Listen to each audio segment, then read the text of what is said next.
sudden got a 7-car race. Here's some side-by-side action a bit further back there, as there's almost contact between there, Bennett and Chadwick. Bennett trying to get up to P3, but it's well worth it. Enzo Benito, off we go. That's Sam Kiter. And well, who's going to come out on top here? Chris Ludham on the inside, Max Verstappen round the outside. And ladies and gentlemen, yes, you can make a move round the outside successfully as we head through Maggis and Beckett, still side by side. So Max leads the way as we're on the final lap. Real Racers Never Quit, round number 2. Race victory is going to go to Max Verstappen.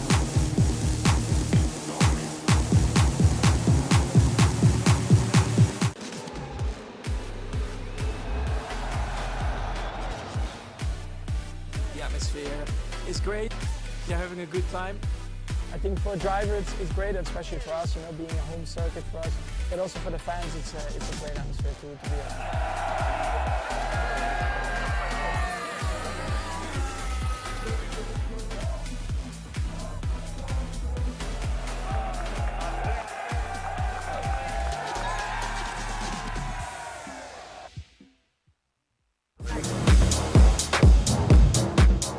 It is round number 3 of the Real Racers Never Quit. Kasper Stucker is going to make a move on Luke Bennett. Luke Bennett will not be able to defend that. Stucker, oh, he sends it, and Bennett is being binned off. Max gets a really nice run. Then the slipstream comes out for Chris Ludham. They are side by side, and how close will it be? Across the line they will go. It is just about going to go to Max, I think. Yes, it is. Here we go. We're already off, ladies and gentlemen. As it goes 3 wide in towards turn 1. They get through there without contact, and well, there we go. And well, that is a flying car. Oh, there's contact, and Enzo's facing the wrong way. That pesky 3-time Formula 1 world champion moves up into a podium spot. Look at the run Max has got. He's got the slipstream here. Diogo Pinto's in the middle. It is Sidra City. Who's going to take the victory here? Is it going to be Ludham? I think it's going to be, I don't know. It is Chris Ludham. Oh my.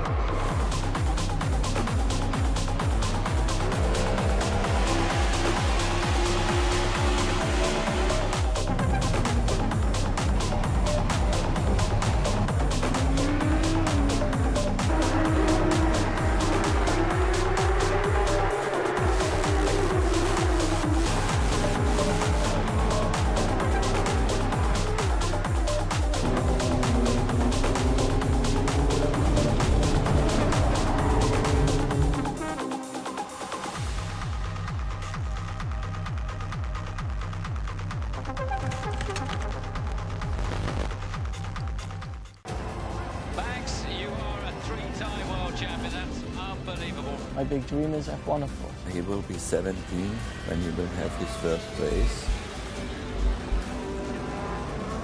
Max Verstappen, you are a race winner. Fantastic. What a great debut. That was epic. You've won your home race. Nice pushing 72 laps here. I love it. Great job, guys. P10 to P1. Congratulations. Awesome drive. Max, that is mighty. 10 races in a row. You're on your own, mate. Now that's history. Max, you are a 3-time world champion. That's unbelievable, mate. Absolutely unbelievable. All missions complete. What a year. Well done, my friend.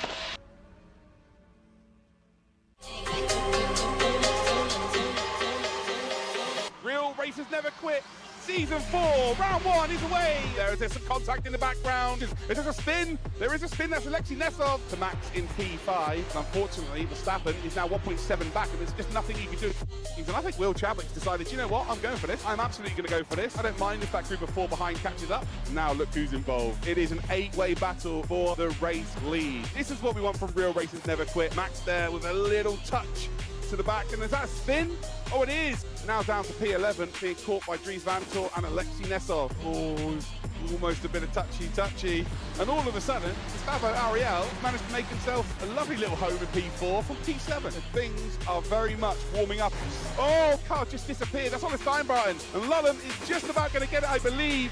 And it's going to finish in second spot. Gustavo Ariel finishes in third. Kiter will take fourth. A top 5 then for William Chadwick.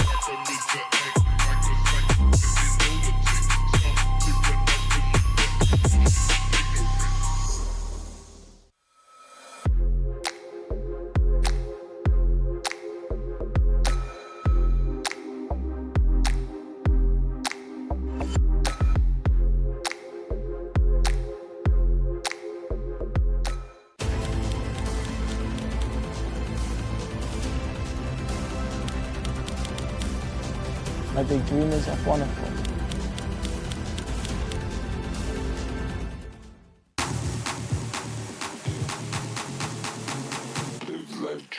Round 2 of Real Races Never Quit 2024.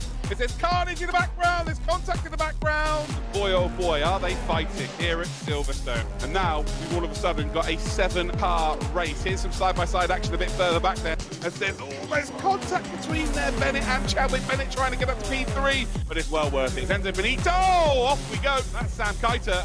And well, who's going to come out on top here? Chris Lunham on the inside, Max Verstappen round the outside. And ladies and gentlemen, yes, you can make a move round the outside successfully as we head through Magus and Beckett, still side by side. So Max leads the way as we're on the final lap. Real Races Never Quit, round number 2.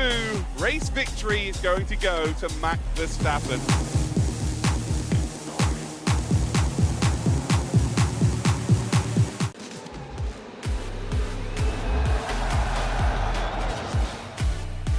The atmosphere is great. You're having a good time. I think for a driver it's great, especially for us, you know, being a home circuit for us. But also for the fans, it's a great atmosphere to be on.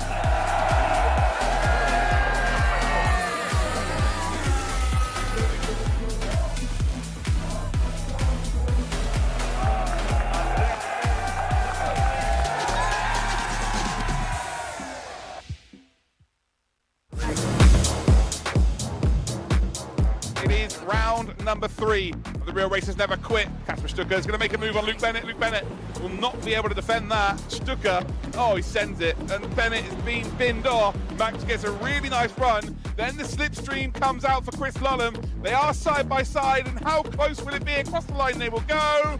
It is just about going to go to Max, I think.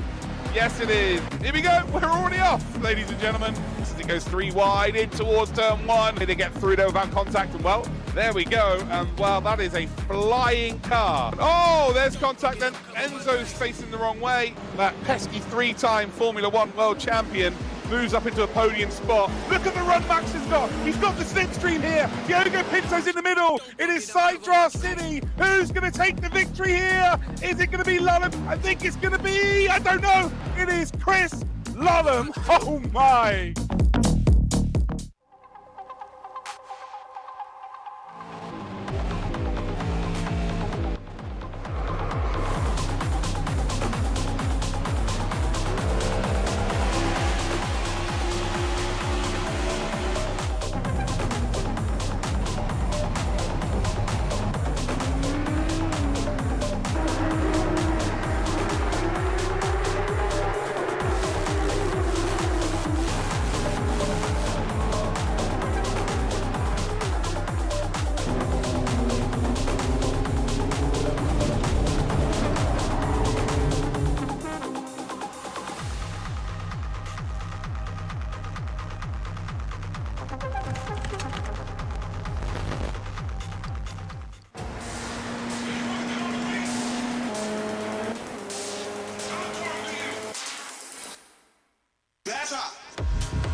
Ladies, gentlemen, boys and girls, welcome to round 4, 5 of the 4th official Real Races Never Quit 2024 edition. This, of course, is the 4th event of our series that we've had for the last couple of years. We had 2 during COVID. We had 1 last year that replaced Imola GP, which was an incredible event. And now we indeed have this season's event. But today, we are here for rounds number 4 and 5. We are going to be at VIR in the F3, and we're going to be in the F4 at Aragon. So we've got plenty of action coming your way today. My name is Luke Crane. I will be your commentator / host. And if you watched last time out when we were at Magello, I don't really have any idea what I'm doing. So I'm going to need your help today, and hopefully we can have a little bit of fun. But let's check out then how things are going to work out for today's stream. So first up, let's check out our host of technical partners. We've got Redline, of course, and AMX, and we are supported by Verstappen.com and Simucube. Of course, we've got 6 rounds in total with 3 car classes. Top 20 points will be awarded points, and there are sim races and real-life drivers, and some of them even cross over as well. But let's check out then the schedule of the series. We are over the halfway point heading into today. We've had 3 races. We've had 3 races? We've had more than 3 races, have we not? 4 races, I guess, in total. We're about to have 3 more today, and then heading into our final race next time out. But today we start off with Virginia International Raceway with a Dallara F3, and then January 30th, which is, again, also today at 7:45. We've got Motorland Aragon in the FIA F4 with 2 races for you. So, yeah, plenty of action for you to indeed get your teeth stuck into. So this is a race format today. There's a slight change to the second one, as I've just mentioned, but we do have practice for 20 minutes in each race. Then there's qualifying for 4 laps, but again, in the second race, because the track is so long, it will only be 3 laps. And then there'll be a 30-minute timed race for the first one. And then in the second round today, which is round number 5, there's going to be 2 15-minute races, the second one being a 10-grid reverse race. So yes, that's exactly how it's going to work out. Let's see exactly how the points are going to work out for the season. So top 20 drivers will score points. First we'll get 30 points, and it's 25, 21. I'm not going to treat you like you're stupid at home. You can read on your screens there. You go all the way down to 20th position, and it's 1 point for 20th spot.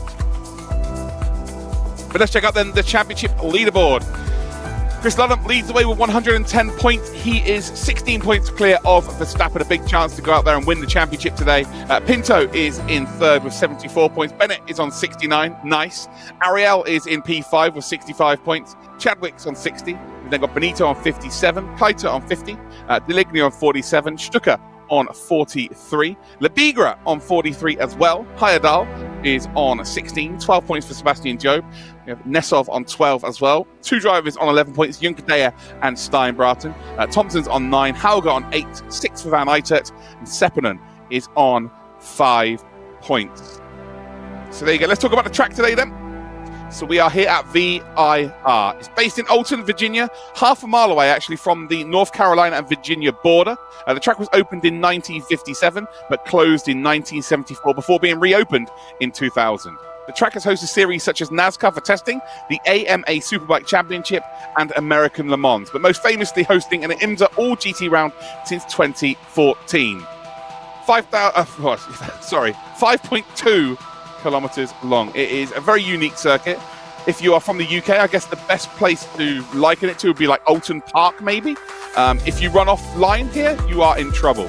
It is simple as that. Right, let's head then to the race or the practice session and check out who indeed will be getting involved. Although we will have a look at the car first. We have got ourselves the F3, of course, which we had last time round at Silverstone, which proved to be a very cool car indeed for racing. It has 380 horsepower. It is only 673 kilograms, and it has a sequential gearbox. Beautiful.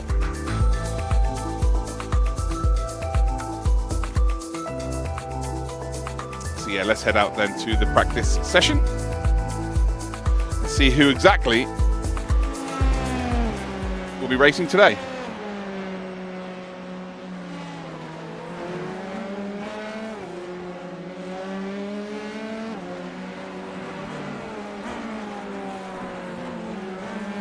So as you can see here, we are at VIR. Plenty of time left in practice. Intro was a little bit shorter. Where are we all watching from around the world? Let me know in the chat if you could. Let me know who you're supporting as well as we head up towards the start-finish line. Not sure how many times have been posted as of yet. Timing table will pop up on the left-hand side. Oh, here we go then. So we've got Canada, Turkey, UK, Netherlands, Philippines, Belgium. Okay, now it's going too quickly. Austria, Colorado, Denmark, Melbourne, I think I saw, South Africa, Germany, Turkey. Oh my. Okay, I need you to keep that energy for the rest of the day, ladies and gentlemen. It needs to be like that for the whole broadcast. I want to see you spamming emotes the lot. Let's have a proper good day's racing, shall we? Unbelievable how quickly that's going today. And who are we supporting at home as well, ladies and gentlemen? Let me know.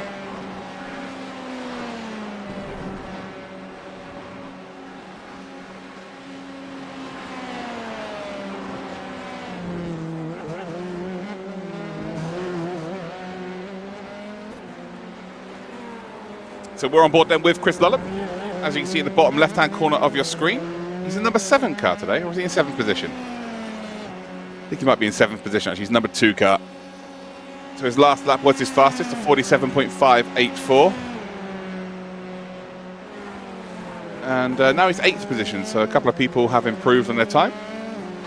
So we've got about 13 minutes left to practice. We've got plenty of time in this session. The intro is a touch shorter than it usually is. It means we get to see more cars out on the track.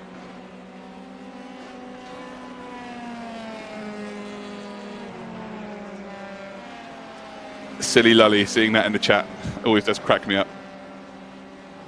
Matt, it's 3 hours from you, this track? Nice. So recently it's been very busy, hasn't it? It's been used quite a lot. So we're on board here with either Will Chadwick or Gustavo Ariel. We'll figure out which one it is exactly as we come then through the first few corners. So now we're coming through turn number 5 into 6. And we're going to run off into the grass there. It's the most expensive lawnmower in the world. William Chadwick doing his best. Actually was out in the real car, MX-5 yesterday at Donington Park. A little bit drier today though in his house. We're coming up through Snake, up into 7, 8, 9 and indeed 10, which is the South Bend. And now we're on board with Alexei Nesov. He's currently got the 7th fastest time by the looks of things. So we've got a nice camera there as well. Fighting the wheel. Trying to counter steer. Nice to see Nesov involved today. So now he's heading on to the Snake part of the circuit, which is 6 and 6A. Yep, American corners. They've got numbers and letters. Getting a lovely view here of the number 6, heading up towards then the South Bend, then in towards Oak Tree, which is like a double apexed hairpin. There we go. Now we start the long run down towards the Madison Avenue chicane. Uphill, although we are going to park the car. So lovely job. I think every car that we've got involved with so far, they decided to either put off the track or park it. Lovely old job. Right, there we go. So we're at Emil Heyerdahl, currently 5th position at 39.653. It's Enzo Benito that leads the way as it stands. Chris Lullum, Hauger are your top 3. We've got Chadwick, Heyerdahl, then we've got Sepinen, Nesov, Bortoletto. Those are the times that have been posted. So we have got Formula 3 champion Gabby Bortoletto. Will be racing in F2 this season.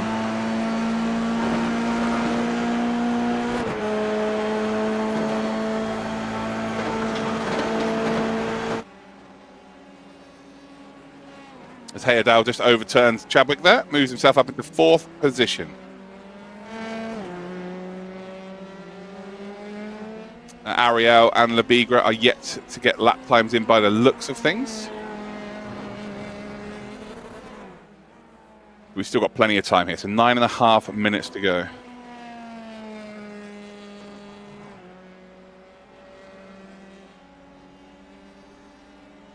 So there is the big dog, Gabby, with his McLaren livery on the car. And he's actually moved up into 2nd position.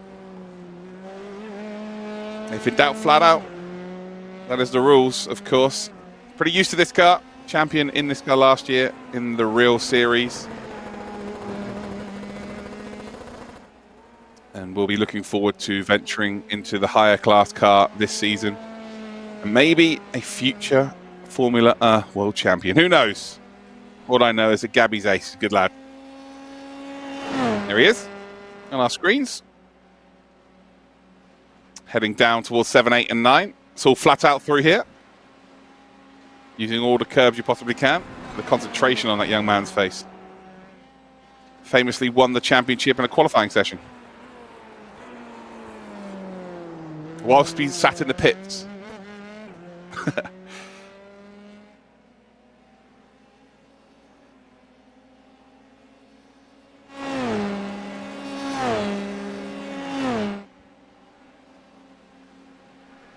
So there is Lulham. Just shy of being 2/10 off of pole position.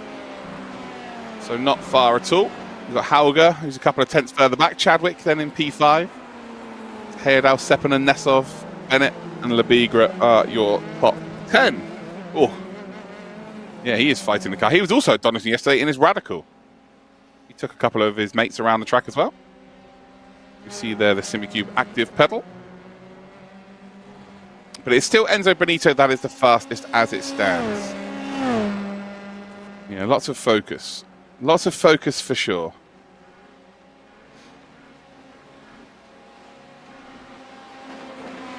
Heyerdahl there with a little bit of slipstream to work with. Now we're on board with the number 10. That is Luke Bennett. Yet to put a real representative time in. I'm sure once he does, he'll be right up the sharp end. He will not be hoping to face the moon today. He was facing the moon about 14 different occasions last week. So he'll be hoping that he keeps his four wheels onto the tarmac, thus able to just travel forward.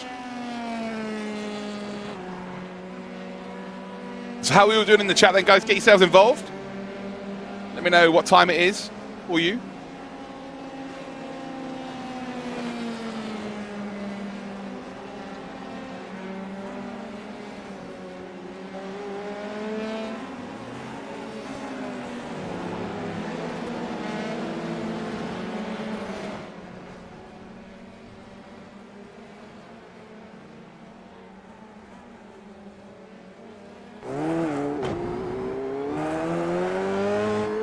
Lulham smiling there. Maybe had a bit of contact with one of his teammates. Right, so it's 6 p.m. Okay, it's only an hour ahead for me, isn't it? Time for a Team Redline stream. Yes, indeed, Len.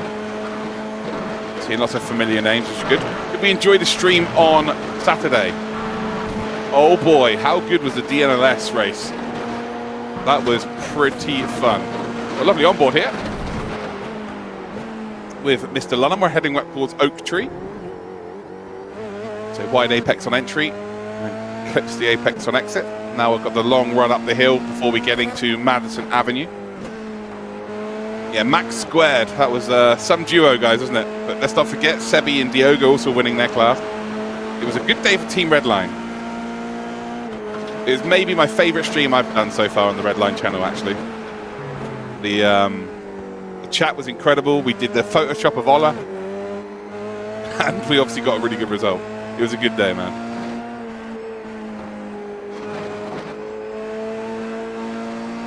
Just heading around the final corner. And across the start-finish line. So maybe Lulham going to get a bit of tow here. Luke Bennett, I think, just grabbed a bit of tow from Lulham, and he moves up to P3. Enzo Benito has improved. There's not a lot of difference between the front three or front four as it stands.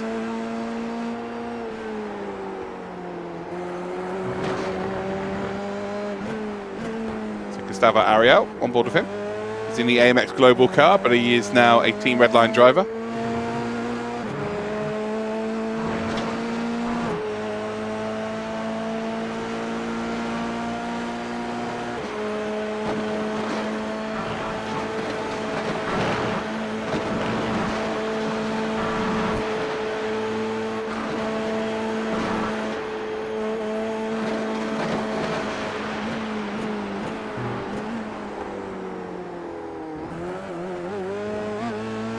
So through Oak Tree then for Gustavo Ariel. Now he's got the long run up the hill. Before we head through Madison Avenue, which would be there. Now we're heading in towards roller coaster. And then it's all about 15, 16, 17, around that final corner. And as we're sort of helping each other. A little bit of toe.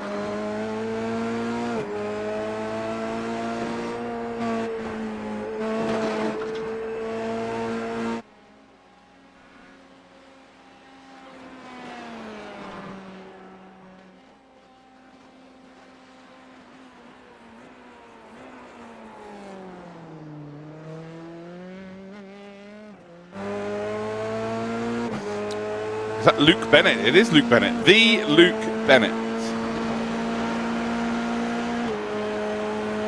Now we're on iRacing here, Miz. We're on iRacing. Oh, look at that beautiful man. Should have him on camera the whole time, in my opinion.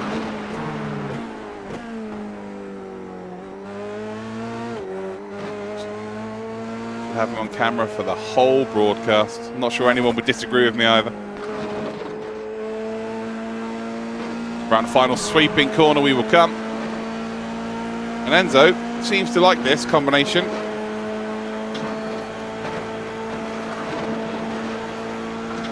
We've got Elias Sepinen fan in the chat. Nice.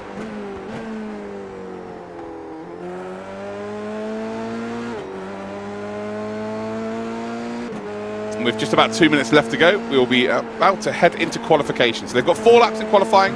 They'll all be out on circuit together as well. So it's not lone qualifying to set their best lap times. And that will set us up for the grid. So here is Dennis Hauger. Only 0.3 of a second off. Not far at all. With the slipstream in these cars, that's going to mean nothing in the race. They're going to be so, so close. So this should be pretty exciting. Simply lovely. Good to see you in chat. Oh, I love that quote, by the way. I never lose. Either I win or I learn. Good, Dennis. That is good. It's Gustavo Ariel goes fastest, and it's by quite the margin, nearly 0.2 of a second. So the Brazilian is up the sharp end, right at the top end as well. Loving life. Looks like we've got some Brazilian fans in the chat as well, which is always good to see.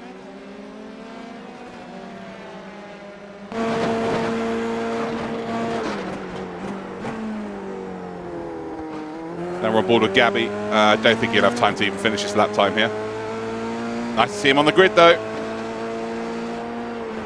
Nice to see Gabby on the grid. Oh! Well, that's not ideal. And, well, you can tell he wasn't happy about that. So that will be the practice session over for him.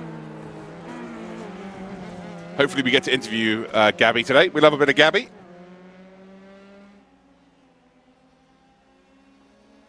I was having a chat with him earlier on this morning, and he seemed pretty excited about being involved.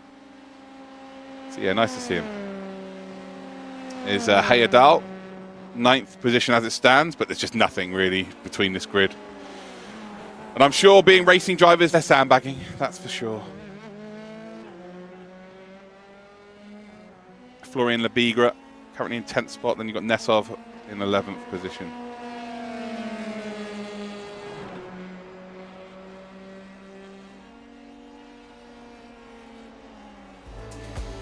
So there we go, get a lovely pan shot here then of VIR. And here are the official results from our practice session. Remember, 3 races today. We've got a 30-minute timed race here in the F3s. And then we head to Aragon, where we do indeed have 2 15-minute timed races. So there is Gustavo Ariel. He will take the top of the timesheets, and he gives us a little wave. Look at that. Love to see it. 38.602. Enzo did improve. He managed to finish about half a tenth behind Chris Lullum, 2 tenths further back in 3rd position. Then we've got Bortoletto in 4th, Bennett in 5th, Hauger in 6th, Chadwick 7th position. We've then got Sepinen, Heyerdahl, and Lebiga running out your top 10, and then Alexei Nesov is your 11th driver on the grid for the Real Racers Never Quit round number 4. So this is technically round number 4, but it's race number 5.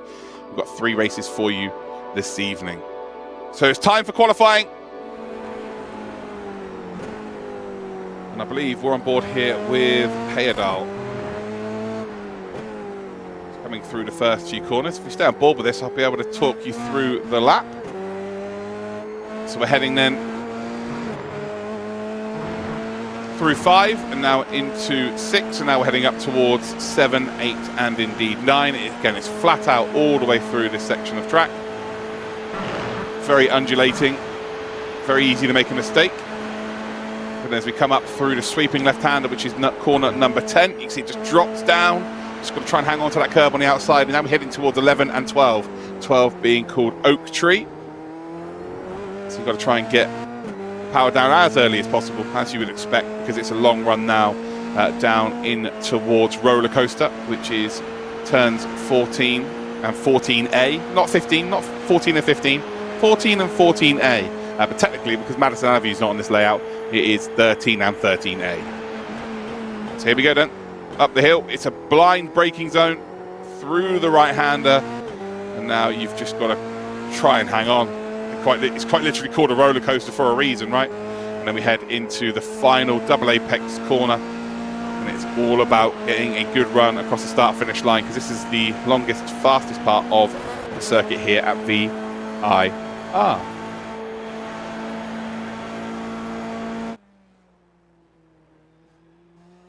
So we're already 2 minutes 25 seconds elapsed into this session. Gustavo Ariel will look to try and get pole position. He'll want to start from the front, that is for certain. There's no two ways about that. And if he wants to win this championship, needs a couple of wins under his belt today. So he's representing AMX Global today. He's 22 years old. Make sure you go follow him on Instagram, guys. Gustavo Ariel BR for Brazil. And his quote is, "Receba, sui, su." Yeah. I think if we get Gabby Bortoletto in for an interview today, he will 100% mention Sue. Don't even think it's a question. So still warming up the tyres? Of course you can. Suze Marie, of course you can. Of course. Make sure you follow all of our drivers on social media, guys. If you see their name pop up at the bottom of your screen, please just take a couple of seconds to go to their Instagram or their Twitters or whatever they're on. Their MySpaces if they've got it. And yeah, just go give them a follow, please, guys.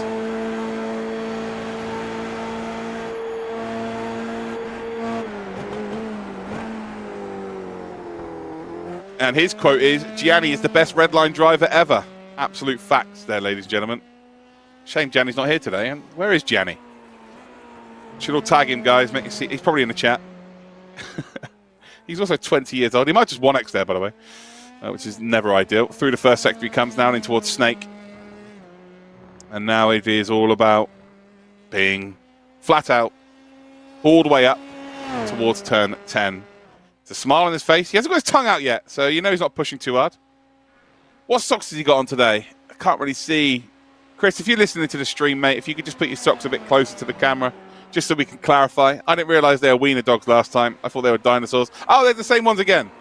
I think he's had them on all week. I think Lullum has worn those socks all week, guys. That is, nice. Lovely. If you want to follow me as well, guys, !Crane. You can find out where I am on there, !Crane. So Lullum, 142.768 is the time he has produced. Dennis Hauger, by the way, is the fastest as it stands, a 39.280.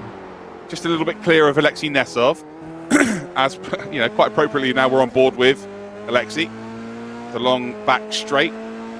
I'm sure I just saw a smile from Alexei there. Didn't think that was possible, but here we are.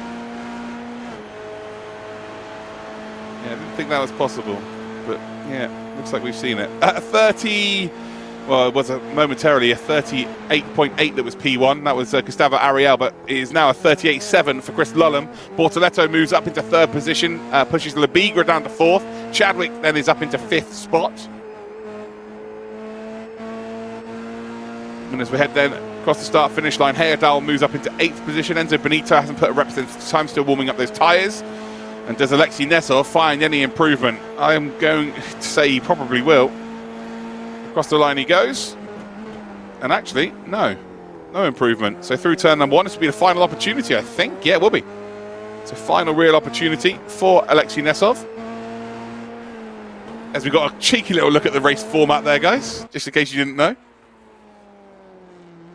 Now we're looking on board with Elias Seppänen. Of course, one of our real life drivers, GT3 driver. You did, Len, but I can spoil it for you a touch. Yeah, he's wearing the same socks as last week. Probably has been wearing them for the entirety of the week as well, which is, yeah, maybe that's what you guys are interested in. Him wearing them for the full week might be what you're into. That's fine. Not for me. Not for me, I'm afraid. If you want to know about the colours that you're seeing on your screen, purple means they're fastest out of everybody. So this is obviously for new people who may have never come across this kind of racing before, or any kind of racing before. Green is their personal best, and yellow, just ignore that, that means they're slow. Across the line then for Gustavo Ariel, and I believe he's going to go off and start another lap here.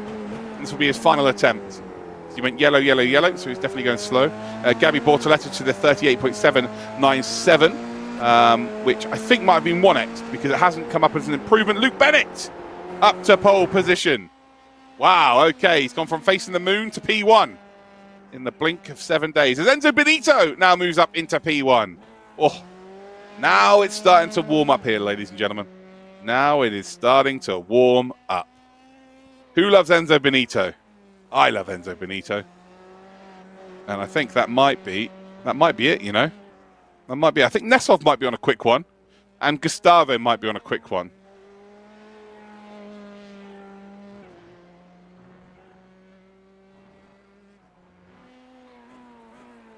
Oh, no. It's starting to warm up. It's not just me. Not just because Enzo's on screen. It's to do with the racing.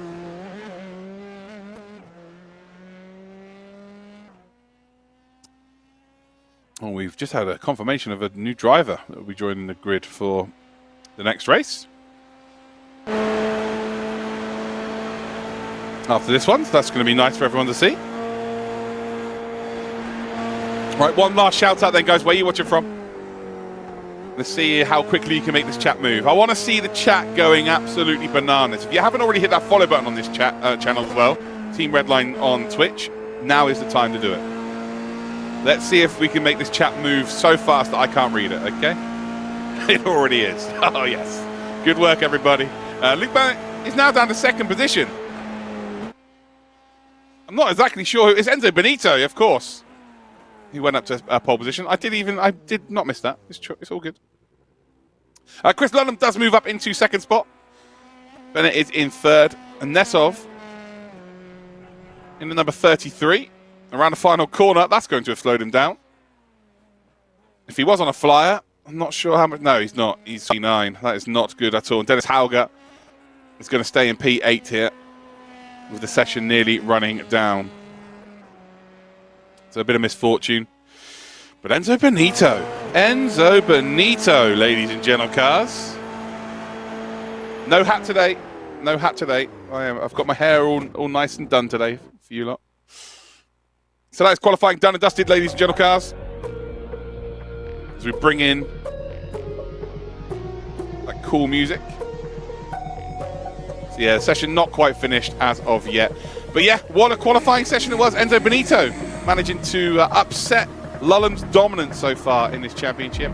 He's managed to pick up a P1. You've got Gabby Bortoletti, who's going to start up the sharp end of the grid in his car. Of course, he was a champion in real life with the Formula 3 car just last year. Alexei Nesov struggling at the end there. Looks like he was on a quick one and then ran a little bit wide around the final corner. But we saw him smile, which is very rare indeed. So it looks like we're very shortly going to head back to the track then for our first race today. Just a reminder, we have 3 races today. We have a 30-minute timed race for race number 1. And then we have 2 races at Aragon, both 15 minutes long. First race has a qualifying session. The second race is a reverse grid of 10. There is that beautiful man, Enzo Benito. Look at him. Gorgeous. He's pole position at 38.655. He is half a tenth then clear of Christopher Lulham. So Lulham did manage to get up to the front row. Bennett then is in third. Gustavo Ariel is in fourth position. But look at the time difference. 8/10 separates our whole grid. But down to P7, it's 3/10 of a second. This could be very good indeed. Last week was exceptional. It was almost, you know, if you were to script it, that's how it would come out. It was that good. Could today be even better? I think it's going to be tough to do so, but I'm sure it is going to be fine. Someone in the chat has just said I look cute. Okay, I'm not sure that is the case, I'm afraid. But thank you all the same. We move on. Here we go then. It is time for the race action. Remember, Christopher Lullam leads this championship right now. For everybody else, they kind of need him to DNF, to be honest, for him not to win this championship today. Stranger things have happened. Yes, Ratto, could not agree. Len, stop it, please. Let's just chill, okay? Oh, God, you guys with a compliment, you've got to stop it. So we're just waiting now for them all to get onto the grid, and then we will get going. Engines are starting to rev. Here we go. It is indeed round 4 of Real Races Never Quit 2024, and we are green light racing. Enzo Benito does get a pretty good start, but Lullam filters in behind. Has that slipstream, takes the big opening on the outside, tries to sweep it around the outside. Not quite going to work out, but Enzo runs ever so slightly wide, and all of a sudden here, Chris Lullam has a bit of an opportunity. He's now on the outside once again through turn number 2. I think Enzo might defend. We're on board with Dennis Hauger. You can tell because he's got that Red Bull livery. He's going to lose that then to Alexei Nesov. Nesov sends one up the inside. Gabby Bortoletto also fighting for position with William Chadwick. I think Chadwick might have just gained a position there as well, as Bortoletto is, well, he's just dropped completely out of the list there, and he's down the order into P11. So I'm sure we'll see a replay of exactly what's happened there. Nesov also joining him. But the lead, though, still belongs to the Italian. It is Enzo Benito who leads the way. Chris Lullam, Luke Bennett, Gustavo Ariel, and then Chadwick's a little bit further back and actually starting to lose that toe. He runs into the grass as well. Right now, if you are Mr. Chadwick, you need to stay in that slipstream as long as you possibly can. As soon as you lose it, we saw last week that it can be absolutely game over. Along the back straight they come then up towards Roller Coaster. You'll see exactly why it's called a roller coaster in a minute. It is still in formation. Benito, Lullam, although they are going to run side by side. Is there a potential for a double side-by-side formation lap styly? Well, it's not going to quite work out there for Enzo. Enzo does let Lullam go through. And, well, don't let him go. Don't let him go, guys. You might have to spin him out a couple of times here. Get him a DNF for the championship. But no, look, all jokes aside, Lullam has just looked really good in this championship. All race long, all season long. And right now, as he crosses the line, he's about to lead his first lap of today. So Enzo led out the first one. And lap 2 is going to go to Christopher Lullam, although Enzo in that slipstream, it's closed up nicely. Luke Bennett and Gustavo Ariel are battling so much that they've actually lost the front 2. You see the concentration though on that beautiful Italian's face. As we head then through turn number 3. Now again we're sweeping towards a left-hander, and now we've got 2 corners again, 5 and 5A. Yep, not 5 and 6, 5 and 5A, America. Down in through Snake. Under the bridge we come, and it's flat out again all the way up the hill. And now the gap between Gustavo Ariel and Benito is about 9/10 of a second. It's up to over a second now. So these two, unless they start fighting crazily, it might become a 2-driver race very quickly indeed. Up the hill in towards 11 and Oak Tree. So missing the apex on entry, and then grabbing the apex on exit. Enzo getting a little bit tighter to the apex, but I think Lullam, who is not got his tongue out yet, so he's not concentrating too much as it stands.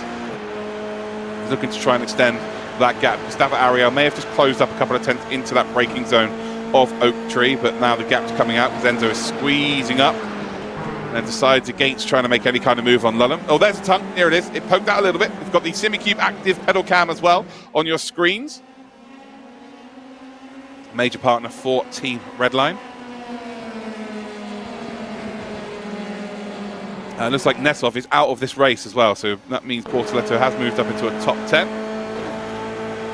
As we come across the start-finish line, looks like Lullam is going to lead another lap. Enzo not quite close enough to make any moves, although he's going to send one up the inside. And by the time they come through the exit of turn number 1, oh no, he hasn't got his nose up ahead. He really hasn't. It's now 2 inside corners for Chris Lullam, and he should be able to hold on to the lead. But they are just slowing each other down now significantly enough. Ooh, was a big moment there. Off into the gravel for Mr. Lullam, and he knows, you can tell on his face there, he's a bit like, oh, that was a close one. And that has given the opportunity then for Gustavo Ariel, Luke Bennett to catch up. Lebiga and Chadwick are very close as well. So top 6 separated by very little as it stands. And then there's a bit of a gap then. Seppänen, Hauger, Heyerdahl and Bortoleto. So I'm hoping that Gabby has an unbelievable race here and catches up. We love a bit of Bortoleto. But when you've got the best sim racers in the world leading the pack, it becomes very difficult to indeed catch up. So along the back straight there will come. So the gap we're really looking out for here is the gap between 3rd and 4th. We want that to be nice and close, because the half a second gap between 2nd and then the half a second gap between 2nd and 3rd, that's going to naturally close up with the slipstream. The setups are pretty heavy in terms of the downforce, thus meaning there's a bigger hole being punched in the air and it's easier to catch up into the slipstream. So I hope I find you well, everyone watching at home. So let me know where you're watching from around the world, who you're supporting today. Seppänen and Heyerdahl having a little bit of a ding-dong there. Seppänen's dropped back, and the gap's now over a second already, so I think Seppänen might have made a mistake somewhere along the line. Across the line we will go, still with that beautiful camera of Enzo Benito, but Chris Lulham is going to lead another lap of this race. 25 minutes to go in this race, and his normal service resumed. Enzo did start on pole position. Christopher Lulham, who's managed to get himself already 3 wins this season out of 4. There's a little bit of a moment there. A little bit of a moment there. Just about keeps it in the straight and narrow, but again, it gives the group behind a chance to catch up. And that's the last thing you want to be doing, realistically, is giving anyone an opportunity to catch up. They are going to run side by side, I think, during a few of these corners, which is going to make it very interesting for all of us watching at home. And that's what we want. We want them to fight at a minimum. We want them to fight. And now Gustavo Ariel and Luke Bennett are as close as they have been all race for the battle in. In terms of race wins, Max has got 2 wins and Chris Lulham's got 2 wins as well. So they don't have 3, but he is looking to make it a 3rd race win. The gap between P1 and indeed P2, which is Chris and Max, is 16 points. The closest driver in this battle right now, in terms of the championship, is actually Luke Bennett, who's 4th, and he's on 69 points. So realistically, if you're Luke Bennett, I think you need 3 wins right now, or to at minimum finish ahead of Christopher Lulham 3 times today. That is a possibility, because they are all exceptional drivers. So we've got Gustavo Ariel looking forward, and Enzo Benito looking backwards. So we've got the Ariel on board. As you can see, he tries to pull out for a potential move. The gap closes as soon as it opened. Enzo trying to make that Formula 3 as wide as he possibly can. And it's just a bit of a stalemate right now. I'm not sure anyone wants to take too many chances. Gabriel Bortoleto, by the way, was 11 seconds off the pace when he had the incident. As Enzo sweeps around the outside and says, "Thank you very much. I will retake the lead of this race." Chris Lulham, he didn't defend it too much there. Not sure he had much choice as they now run side by side. But yeah, Gabby Bortoleto is now only 9 seconds back, so he's caught up by a couple of seconds, as it is 2 by 2 then coming up through Snake, and this is going to hemorrhage them time, I can assure you of that. And also, this might be a chance for there to be some big shenanigans. As much as it's cool then running close like this, a little bit of contact is never far away. Top 6, you could cover them now with a blanket, they are that close. Well, I think Gustavo might have just been slightly inside of Enzo there. But look at this cluster of cars. As I like to mention, this is the fastest formation lap in the world. It is 2 by 2 by 2 by 2. This is Noah's dream right now. So we head up towards Roller Coaster, and there's a big lock up there from Luke Bennett. Oh, Luke Bennett slides across the track there. That's going to be a freebie for Gustavo Ariel. And yeah, just a little lock up there, and that could have cost him dearly. Luckily, they're all still facing in the right direction, and job is a good one. End of the next lap then, and with 8 minutes 30 seconds gone in this race, 21 and a half minutes left to go in this race. It is still Enzo Benito and Chris Lulham who are trading positions, and big old lock up there from Enzo Benito. Gustavo Ariel, they're not quite close enough to take advantage. So it's starting to warm up. It is starting to warm up here. And let me know in the Twitch chat right now if you are enjoying yourself. All I need you to do is just type the number 8. Do you know why it's my favorite number? And it's easy for you to do.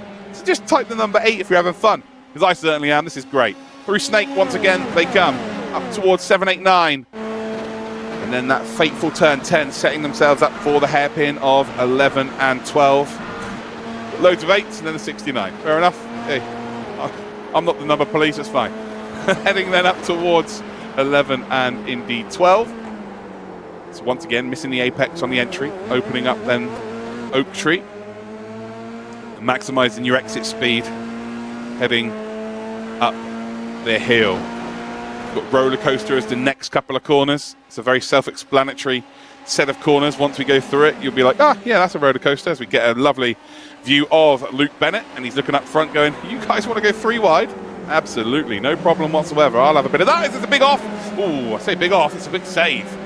See, now, if that's, see, I am so used to that happening when I race on iRacing, to me, and I know what the next step is. I'm in a fence somewhere.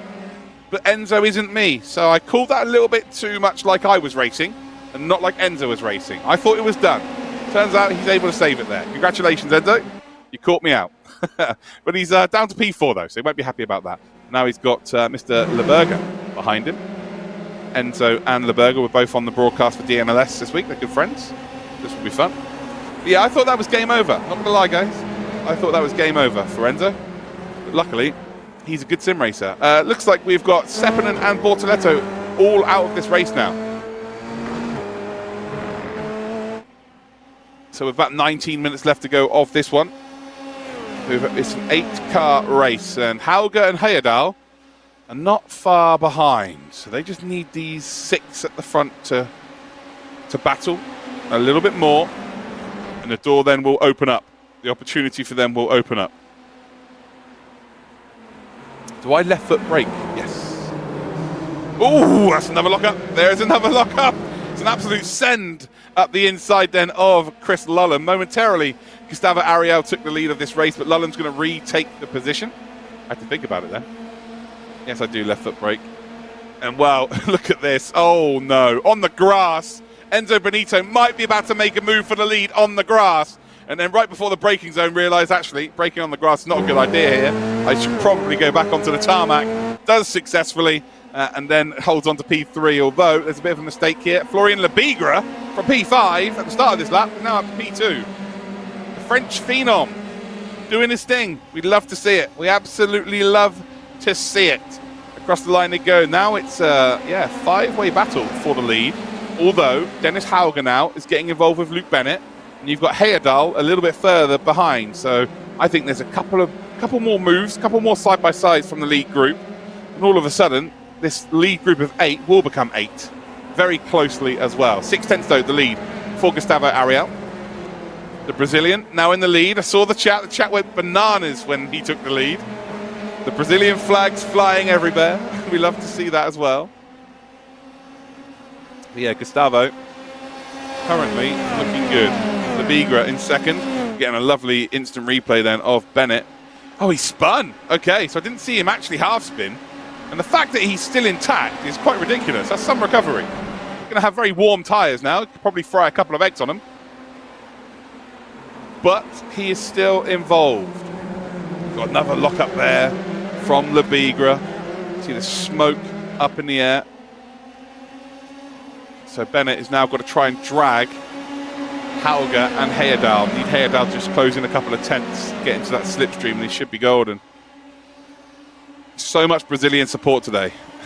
We love to see it. We love to see the Brazilians showing their support. As we see the side-by-side once again. Lebigra locking up once again. Loving a lock-up today. Not able to make a move. It's almost a bit of touchy-feely between our leaders of this race. They come around the final corner. Gustavo having a look up at the relative, no doubt.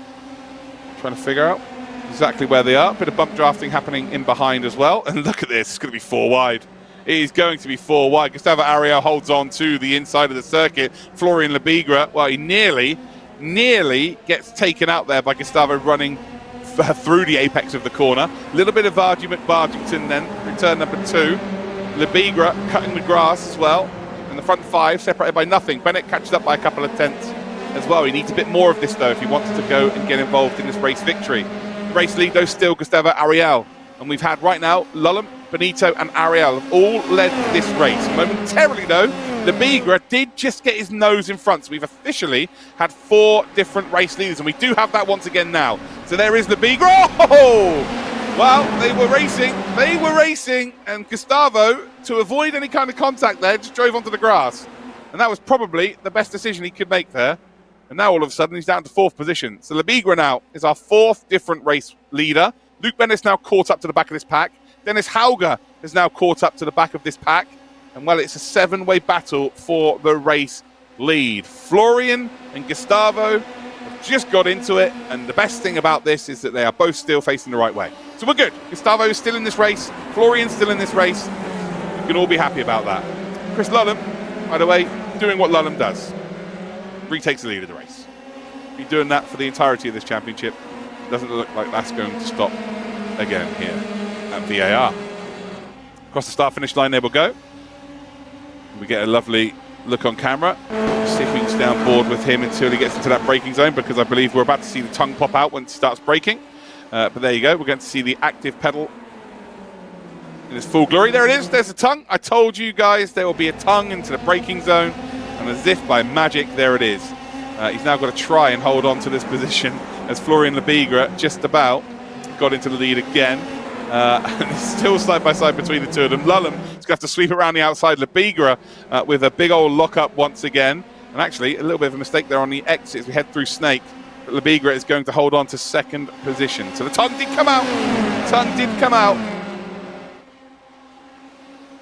You know when he's trying, guys.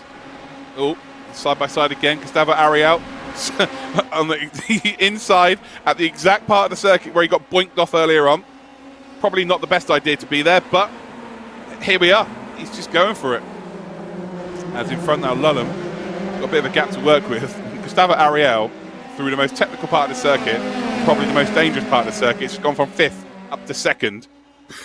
He's just taking chances big time there. So as you can see then, it is a 7-car race for victory. As Florian Lebigra wants to go side by side with Gustavo Ariel once again. And Gustavo is probably going to think, do you know what? Probably best I don't this time. Oh, 2 lockups there on the inside. Enzo Benito nearly cleans out Gustavo Ariel. Luckily, they're all good.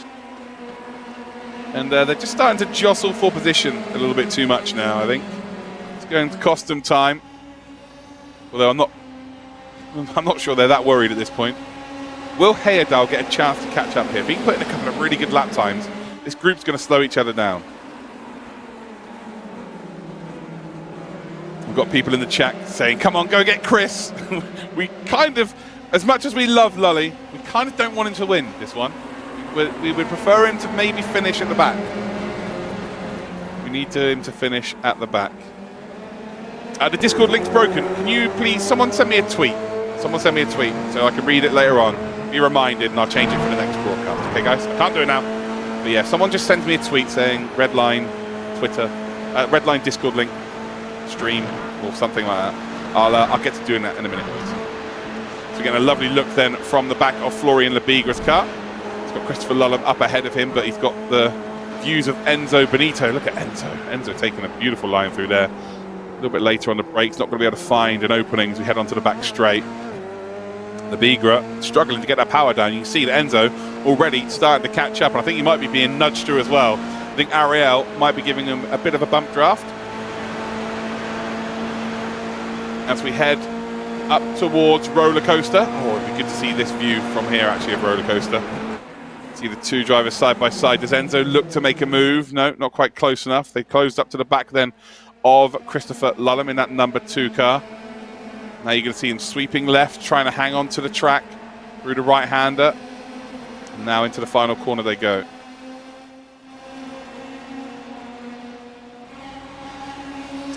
So it's Christopher Lullum, Lebigra, Enzo Benito. That is your front 3 as it stands.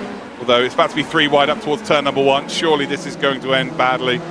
There's an absolute send up the inside from Gustavo Ariel.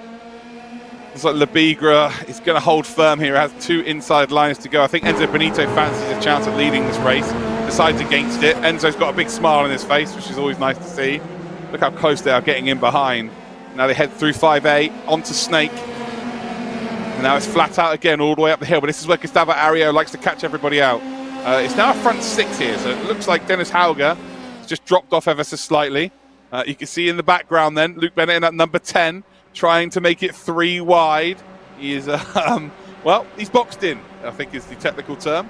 He is boxed in. He's got 2 AMX cars on his inside and then a red line car in front of him.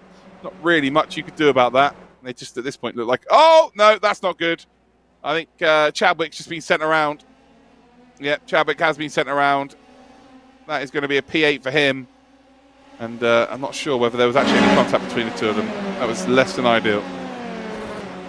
I'm sure we'll see that once again. Front 2, though, have all of a sudden got away. So Enzo Benito and Christopher Lullum, they're about to give up that lead, though, to be fair. There's another lock-up from Enzo. Yeah, it looks like they might be giving up that gap that they've made for themselves by running side by side. Now there's a trio of cars in Lebigra, Ariel and Bennett. A little fake out there as if they go into the pits. This is not NASCAR, Enzo. This is not NASCAR, and you've also got 10 minutes left to defend. So trying to break the toe, it's not ideal. Well, there's the incident then. So Bennett was on the inside. Yeah, looks like it might be a bit of netcode there. Not sure there was too much in that. And poor Chadwick. It's very unfortunate. Being a bit of a qualifying master, and then not bullied, but bullied by the red line drivers.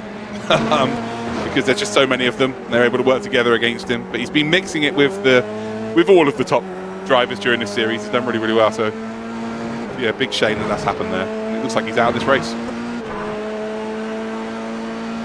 So we're heading then along the start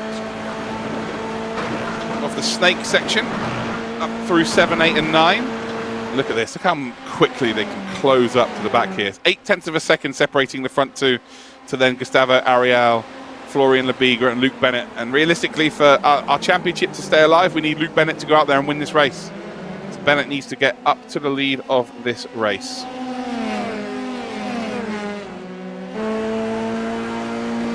So there he is, on board with Bennett. 9 minutes to go. He's smiling, but he needs to stop smiling and start sending. Are we about to see some start sending happen right now? No, we're not going to see some start sending right now. It's going to decide against it. But I think he might start sending it into turn number 1. Because again, for us as neutral fans, as much as we love Christopher, we are neutral fans at the end of the day. We need Bennett to make some magic happen now. So Florian Lebigra in front. Needs to be the first driver that he takes on. He's going to be forced to go around the outside. Does have the toe, though, of Gustavo Ariel.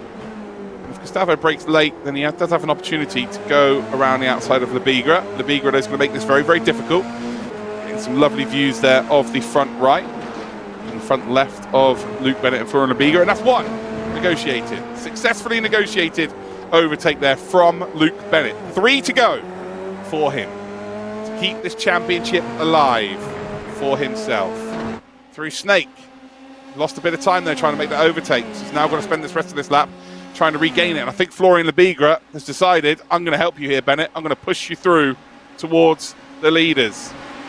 Ariel closing up. Enzo Benito also, if he can finish ahead of Lullum here, this will be brilliant as long as Bennett wins the race. So the championship now starting to take form. I think if Lullum wins this, it becomes very difficult for anybody to win the championship. Almost impossible. So right now, it's between Benito, Gustavo Ariel, Luke Bennett and Florian Lebigra. They all have to finish ahead of Lullum to slow that man down. Down towards roller coaster. We're heading in towards the final sort of 7 minutes of this race. As Christopher Lullum retakes the lead here, so Enzo loses out. Dennis Hauger not quite closing in. We've got Heyerdahl as well, not quite closing in. They've got their own little battle they're having for a P6. As we head then around that final corner. Are we about to see Bennett go one more position up the grid? Gustavo Ariel 2/10 further up the road. We're on board then with Chris Lullum, looking backwards as they head up towards turn number 1. Fastest up the race actually is Luke Bennett. So Bennett has got the pace, that's for sure. He's done a 38.561. And there's a bit of a mistake there from Gustavo Ariel. In towards 3 and 4. Well, everybody's running wide, and there's a big moment there from Gustavo Ariel. I think Luke Bennett might, the rear wing of Gustavo Ariel's car is off, and now it's back on. So damage is off in this. But momentarily, the rear wing was lost there from Ariel. And I think Bennett might have just tagged in there. The mistake from Gustavo, and he just wasn't able to recover quickly enough in time. And ultimately, we needed him to make the overtake. It's happened, but at the expense of the Brazilian. Yeah, I think the Brazilian just tried to recover there a little bit too late, I'm afraid, as Bennett makes a bit of a mistake as well. In towards Oak Tree, needs Florian to push him up towards Benito and Lullum. And right now, perfect scenario would be Benito wins this, Bennett comes second and Lullum in third, but Lullum is doing his utmost to try and keep this gap to the group behind. We're heading towards the final 5 minutes, and all the Brazilian fans are fuming. They are fuming in the chat. Gustavo still... Oh, he's P7 right now, so yeah, he's not going to be able to catch up, I don't think. Yeah, very unlucky. That wasn't a brake check, he made a mistake. Here we go. You can see, look, he run wide. Oh, actually, I'm not sure. Yeah, not sure what happened there, guys. Not sure anything crazy happened there. So Luke Bennett's now a second behind this battle, and Enzo effectively needs to make his car massive and slow down and give Luke Bennett a chance to overtake to keep the championship alive heading in towards our next 2 races. So in towards 4 and then 5 and 5A. Ooh, that's a big lock up there from Enzo Benito, and all of a sudden, here we go. Here we go. It is very close then between the front 3. Florian Lebiga's just dropped a bit further back. I'm sure he'll get involved when he possibly can. Side by side then between Mr. Benito and Christopher Lullum. Lullum's just about got his nose ahead once again. But Enzo, under braking on the inside, will take that position, although he nearly completely loses the car. I actually have no idea how he's managed to save that. It looked like he was going to go fully round, but he saves it nicely. Chris Lullum is now pushing Enzo Benito. We've got Luke Bennett being pushed there by Florian Lebiga. Finds himself a little opportunity up the inside. Right now, it is now or never. I think Bennett needs to start making some moves and try and get himself towards the race lead. Benito smiling from ear to ear. He's having good fun. That's what sim racing is all about, ladies and gentlemen. So this series is quite... Oh, Florian's gone. Florian drops off then. One little lock up, and that is all she wrote. So now it becomes a race of 3. And actually, all of a sudden, there is a Dennis Hauger.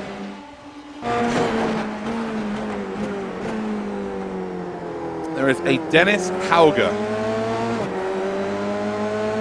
Just slowly creeping up. 1.8 seconds. So 1.8 seconds. We also have a driver of the round vote. Let me just post this in the chat.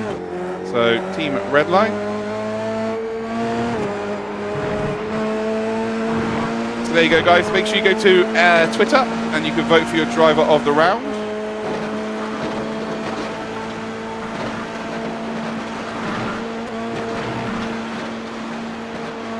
So there you go.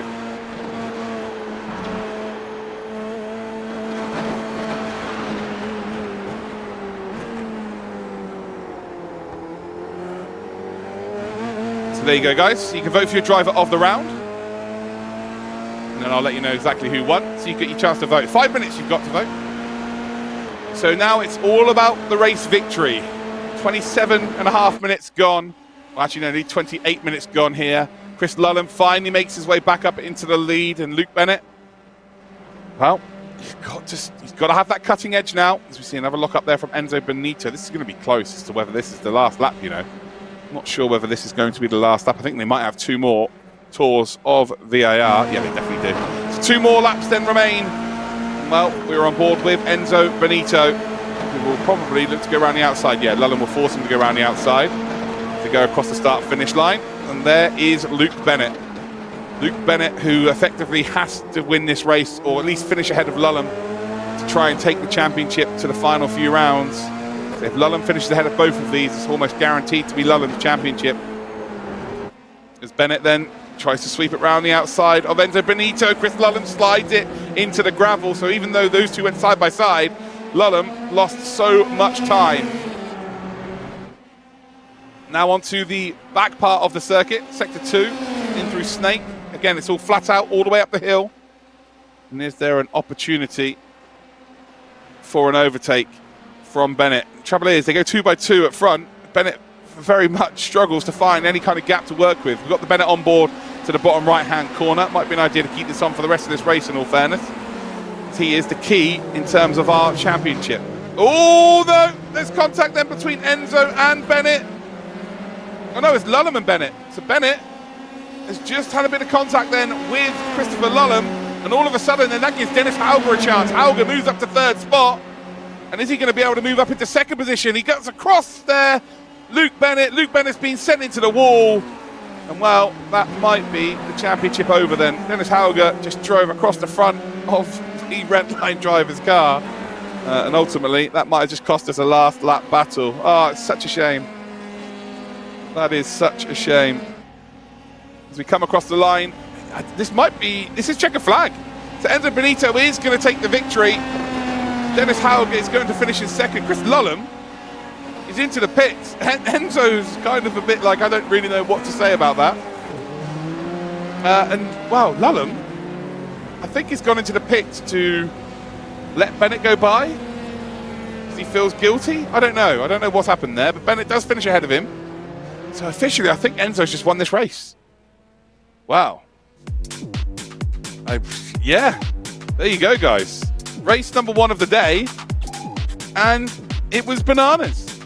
Absolute bananas. But I'm sure we all had fun, right? Because I certainly did. And our favourite sim racer, well, sorry, I say our, it's my favourite sim racer. It's all of our favourite sim racer. I think Enzo's just gone out there and won the race. So we'll get the official results once everybody has crossed the line. But yeah, we are going to definitely have some interviews, guys. So don't worry about that. We'll know for sure exactly what happened there. But there is your official race results, and Enzo Benito picks up P1. Dennis Hauger is in 2nd position. We then have Emil Heyerdahl, who finishes on the podium in 3rd spot. Gustavo Ariel is in 4th. Chris Lullum finishes in 5th. The Bigra is in 6th. Luke Bennett is in 7th spot. Then we have 8th for Chadwick. Well, actually 8th, 9th, 10th, and 11th. Didn't really finish. Simicube fastest lap was Luke Bennett with a 38.562. So there, that was pretty interesting. Seeing the flags being spammed in the chat as well. Oh wow, what a peculiar race end there. Chris Lullum, I think, may have just given up some positions just to kind of make the championship a bit interesting, which is always good. Luke Bennett getting involved with Dennis Hauger. I didn't see the replay, so I don't know exactly how that happened, but it did look like Dennis just went, I'm not too worried if anyone's inside me. We're just going to drive over. Looks like we are going to have an interview with him regardless, so I can ask Dennis about that. So, yeah, super interesting. But it is Enzo Benito that does go out there and take our first race win today. We've got 3 races for you today. We're going to be heading to Aragon next up, where there are going to be 2 races for you. So the first race, there'll be a qualifying session, just like we have normally for a race, with 3 laps of qualifying, and then obviously the top time will start P1, etc, etc, etc.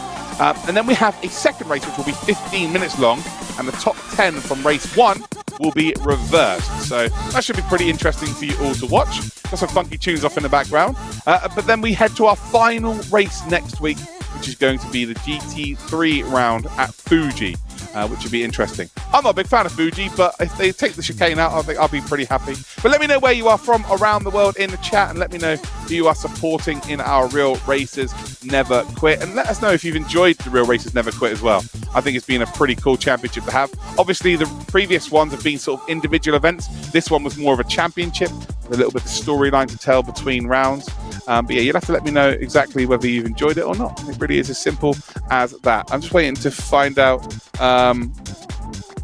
Just waiting to find out who won the driver of the round. I'm sure that'll be posted over on Twitter. If you're not already following Team Redline Sim on Twitter, you should absolutely go and do so. Make sure you follow them on TikTok as well and on Instagram.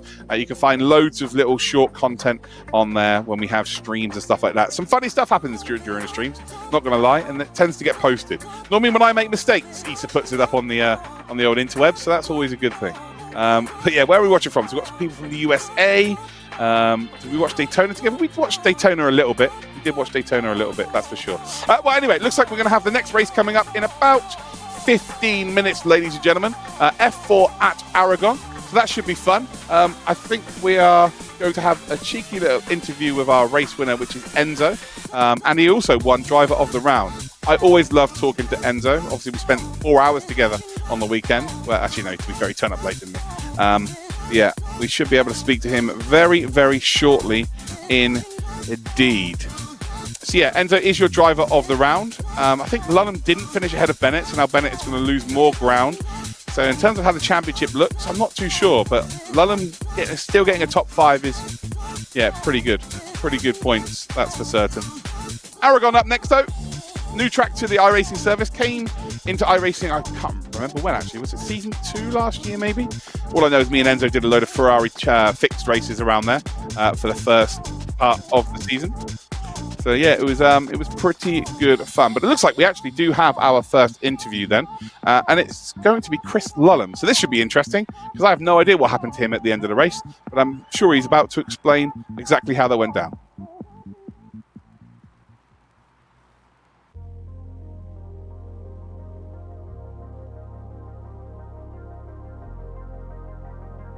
Mr. Lulham. Hello. Can you explain the final lap there? Because we don't really know what happened. Enzo saw he was in a very bad situation. So he took action by eliminating the competition, being me and Luke Bennett. No.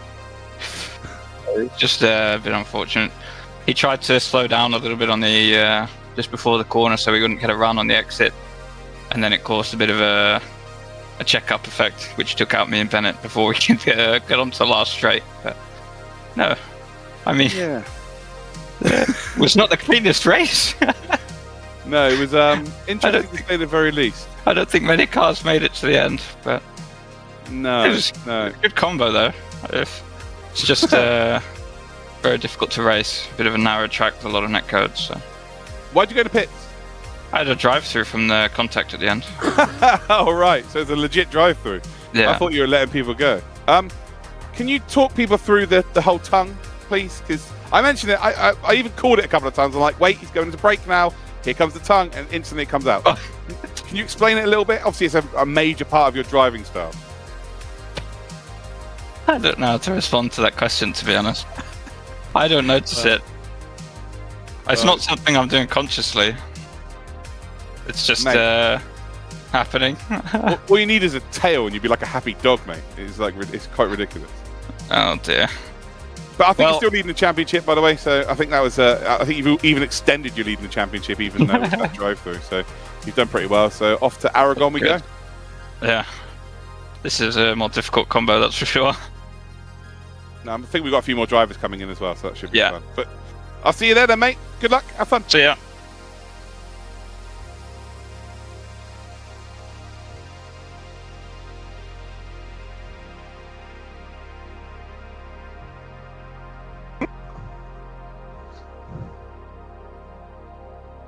Well, it looks like we've got ourselves another interview, and that is with that beautiful man, the winner of the race, winner of the Driver of the Round, and winner of my heart, Enzo Benito.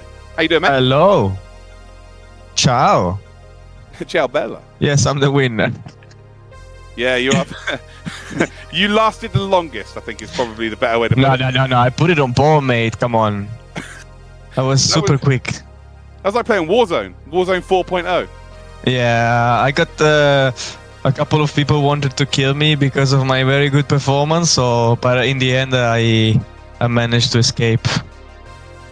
I'll tell you, Enzo, you send me their addresses, I'll sort them out. I mean, good congratulations on your win. Let's not go personal. Yeah, whatever said Lulham in the interview before is not true. Well, he actually just said that you deserve the race win, to be honest. Yeah, so. yeah, I think I agree with him. Yeah, thanks. Time to get another one now. So we're off to Aragon now. You like this track, don't you? We did a bit of Ferrari fix when this track first came to the service. So what are you expecting from this one? Same as before, but with less chance, hopefully. And the track is a bit wider, you know, people should be able to race a bit more. Should. So, yeah, they should. Yeah, should be able to race. You never know with Gustavo around. Wow. Okay. And also Bortoleto, to be honest. There are so many Brazilians right now who are supporting Gustavo who now have you on the hit list, by the way. Oh no! You're done, mate. You're done. Well, congratulations, bud. You're also the driver of the round as well, which was voted for. Nice. Thank you, guys. Love you. Still the most beautiful man in sim racing. But yeah, I try my best. good luck at Aragon, mate. I'll see you then. Ciao, ciao, ciao.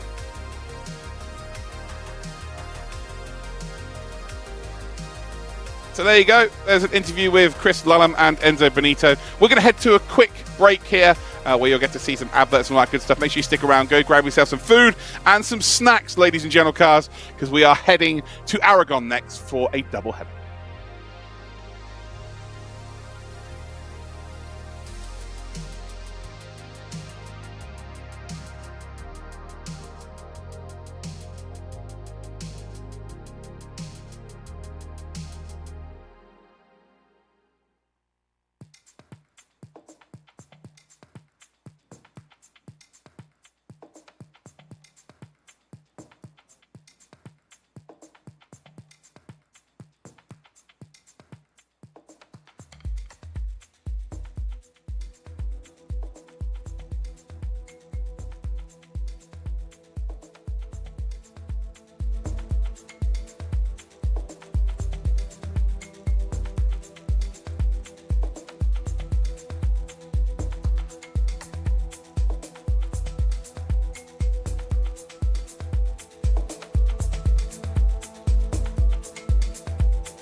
My big dream is F1, of course. He will be 17 when he will have his first race. Max Verstappen, you are a race winner. Fantastic. What a great debut. That was epic. You've won your home race. Nice pushing 72 laps here. I love it. Great job, guys. P10 to P1. Congratulations. Awesome drive. Max, that is mighty. 10 races in a row. You're on your own, mate, now. That's history. Max, you are a 3-time world champion. That's unbelievable, mate. Absolutely unbelievable. All missions complete. What a year. Well done, my friend.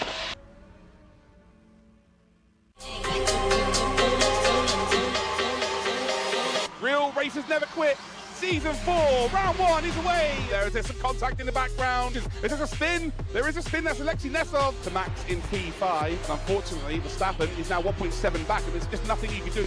And I think Will Chadwick's decided, you know what, I'm going for this. I'm absolutely going to go for this. I don't mind if that group of 4 behind catches up. Now look who's involved. It is an 8-way battle for the race lead. This is what we want from Real Racers Never Quit. Max there with a little touch to the back, and is that a spin?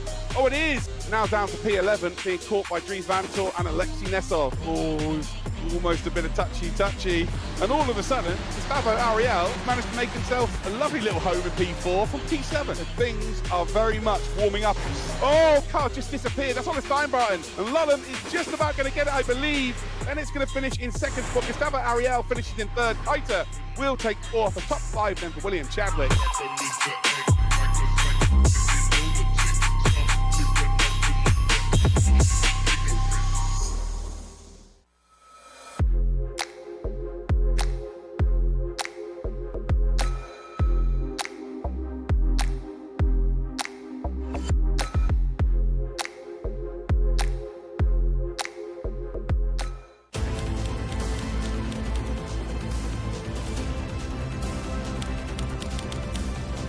My big dream is F1, of course.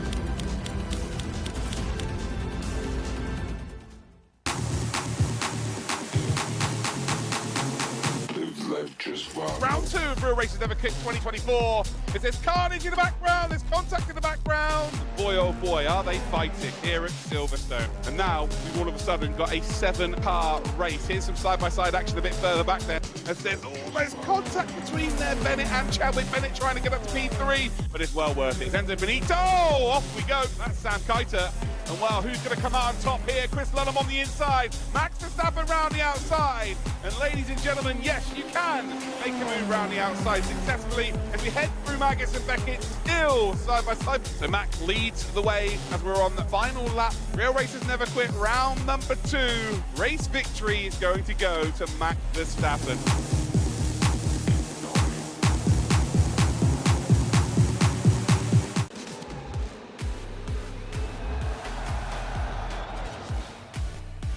The atmosphere is great. You're having a good time. I think for a driver it's great, especially for us, you know, being a home circuit for us. But also for the fans, it's a great atmosphere to be at.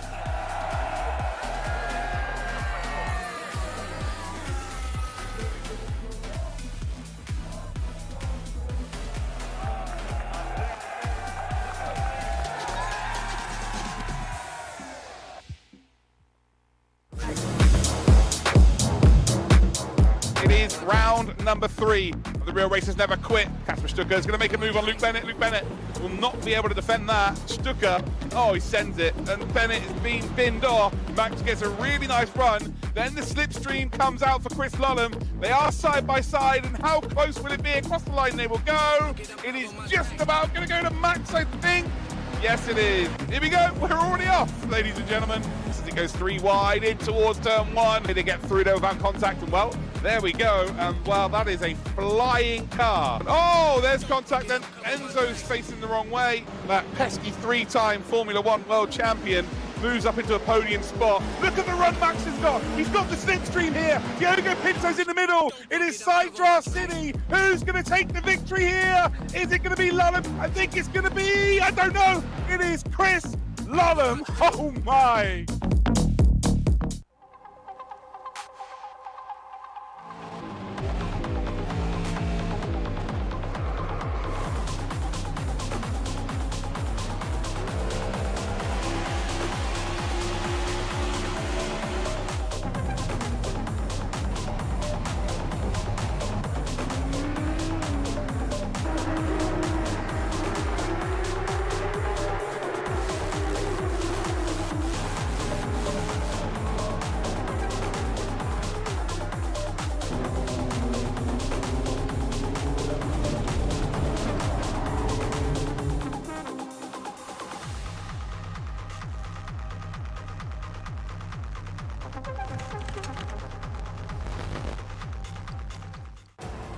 Max, you are a 3-time world champion. That's unbelievable. My big dream is F1, of course. He will be 17 when he will have his first race. Max Verstappen, you are a race winner. Fantastic. What a great debut.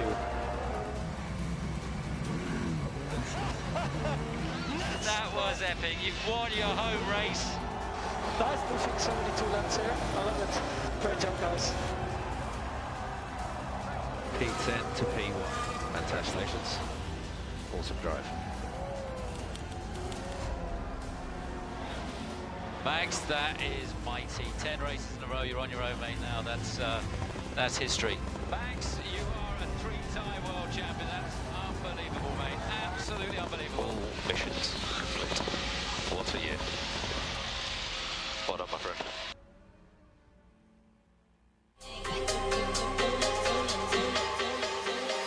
Real Racers Never Quit. Season 4, round 1 is away. There's some contact in the background. There's a spin. There is a spin. That's Alexei Nesov to Max in P5. And unfortunately, Verstappen is now 1.7 back, and there's just nothing he can do. And I think Will Chadwick's decided, you know what, I'm going for this. I'm absolutely going to go for this. I don't mind if that group of 4 behind catches up. Now look who's involved. It is an 8-way battle for the race lead. This is what we want from Real Racers Never Quit. Max there with a little touch to the back, and is that a spin? Oh, it is. Now down to P11, being caught by Dries Vanthoor and Alexei Nesov. Oh, almost a bit of touchy. And all of a sudden, Gustavo Ariel managed to make himself a lovely little home in P4 from P7. And things are very much warming up. Oh, car just disappeared. That's on the Steinbreiten. And Lullen is just about going to get it, I believe. And it's going to finish in second spot. Gustavo Ariel finishes in third. Kiter will take 4th. A top 5 then for William Chadwick.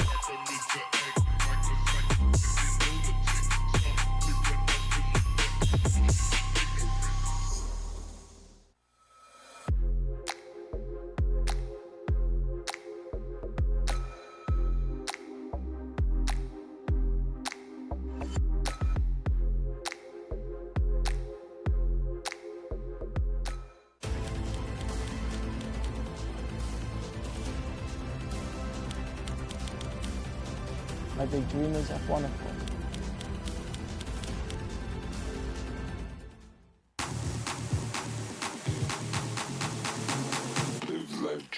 Round 2 of Real Racers Never Quit 2024. There's carnage in the background, there's contact in the background. Boy, oh boy, are they fighting here at Silverstone. And now we've all of a sudden got a 7-car race. Here's some side-by-side action a bit further back there, as there's almost contact between there, Bennett and Chadwick. Bennett trying to get up to P3, but it's well worth it. Enzo Benito, off we go. That's Sam Kiter. And well, who's going to come out on top here? Chris Lullen on the inside. Max Verstappen round the outside. And ladies and gentlemen, yes, you can make a move round the outside successfully as we head through Magus and Beckett, still side by side. So Max leads the way as we're on the final lap. Real Racers Never Quit, round number 2. Race victory is going to go to Max Verstappen.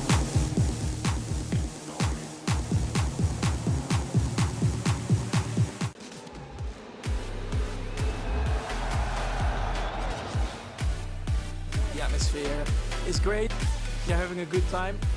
I think for a driver it's great, especially for us, being a home circuit for us. But also for the fans, it's a great atmosphere to be in.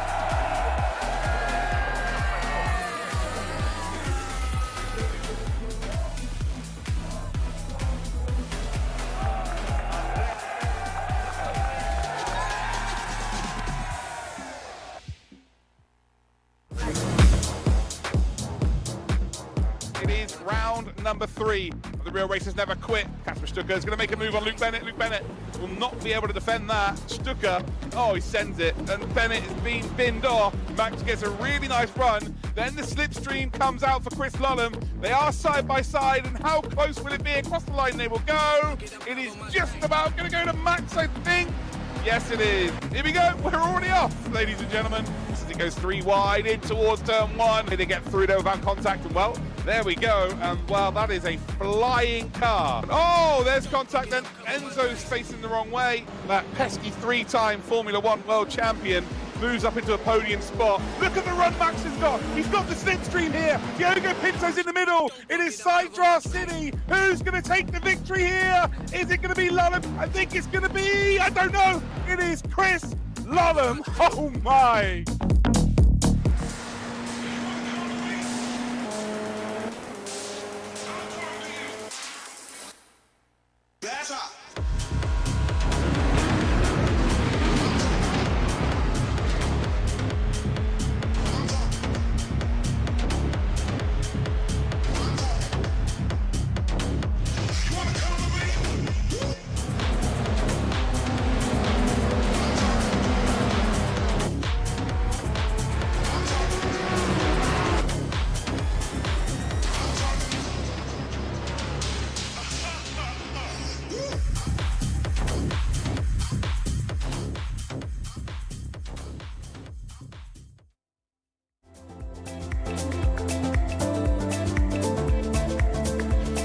Welcome back to Real Races Never Quit 2024. It's time for some Aragon action. It's time for some double header action. Well, if this is the first time you've ever caught this broadcast, this is the fourth iteration of Real Races Never Quit. We had a couple during COVID. We had one that replaced Imola GP last year, but this is the first time that we have had a full championship. We are heading into round 5, which is races 7 and 8 of the season, and we are going to be in the F4 car around Aragon. So let's check out then exactly how things are going today. My name is Luke Crane. I'm indeed going to be your commentator and host for the remainder of the series, unless someone sacks me. Who knows? That could possibly happen. Make sure you follow me on all social media and stuff as well. I'm always tweeting about Enzo Benito, and that's about it, to be completely honest. But yeah, let's check out exactly how this championship is going down then for the rest of the series. We've got ourselves a 20-minute practice session, 3 laps of qualifying for our first race. And then in the second of our 2 heats today, it is a reverse grid of the top 10. So yes, that was exciting last time out. Remember the commentary of who's going to win? I don't know. I had no idea who won last time out when it came to the second race, so maybe we'll have that exactly the same this time around.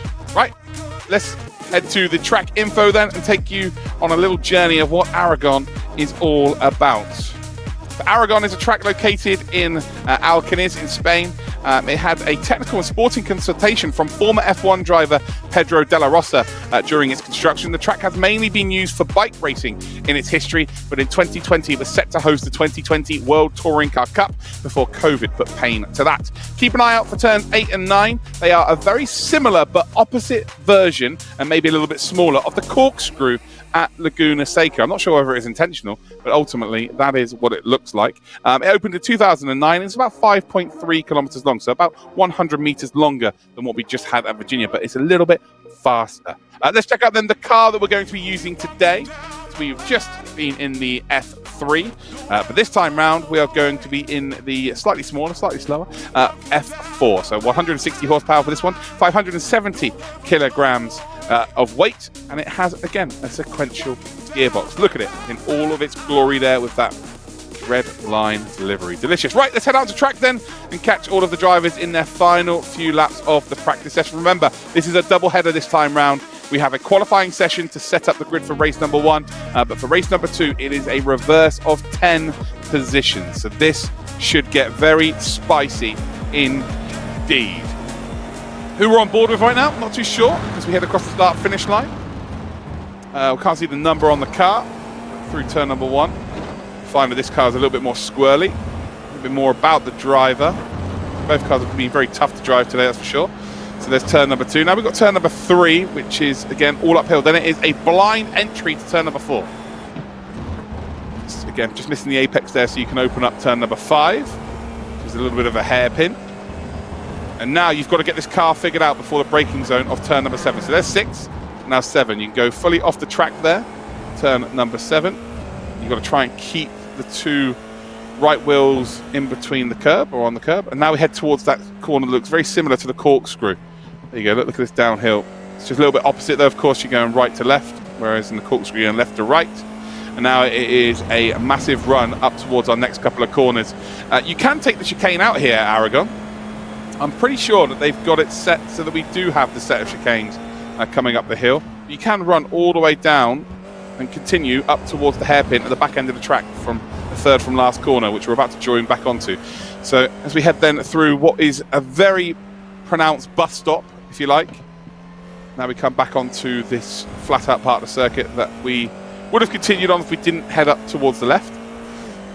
Now we head all the way up the hill. This is the fastest part of the circuit. It just keeps going and going and going. And you'll notice on the inside of the next corner, there's a little sort of like bubble. If you hit that, you will be sent to Mars. It has that on the inside of many corners here. So track cutting is very difficult on the hairpins. You see it on the inside to the left-hand side. There it is. You hit one of those, oh my, you are off. See you later.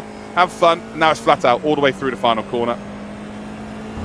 See Lullum just taking a nice short route through there. Then we head across the start-finish line once again.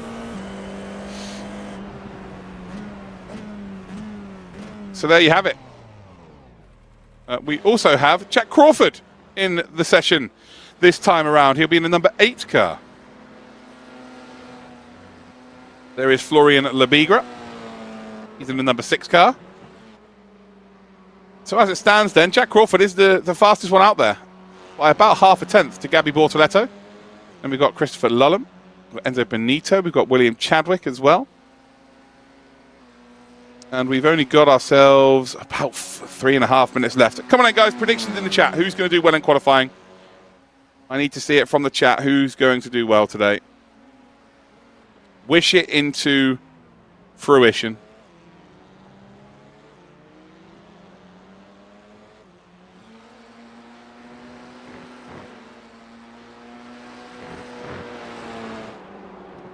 Murica. Did Lully lift before the line? Oh, it's only practice, that's why. Chadwick. Chadwick. Here's Alexei Nesov. Look at him. He's got the second best beard in Redline. The one thing I'm claiming is the best beard. I'm having that. That's mine. Okay? I don't care. I'm taking the best beard in Redline. But yeah, make sure you go follow Alexei. Alex.Nesov on Instagram.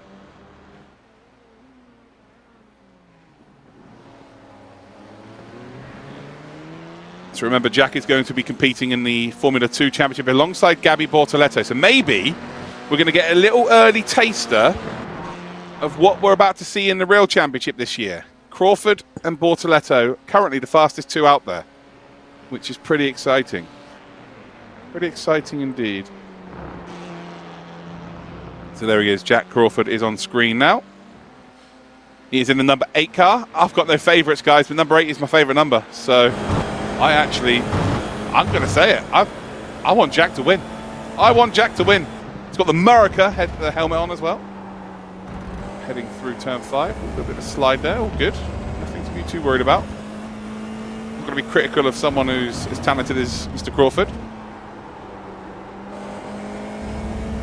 Yeah, right now, the two F2 drivers are doing their thing. I haven't jinxed anything, Dorky. Don't be silly.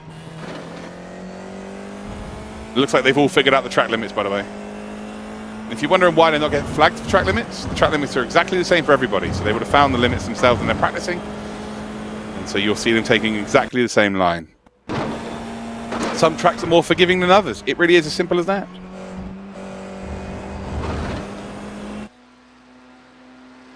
So I always find it weird when people worry about track limits. Like, it is the same for everybody. I'm not sure. I think there's bigger things to be worried about in the world. There's Gustavo Ariel. He's currently 6th in the number 4 car.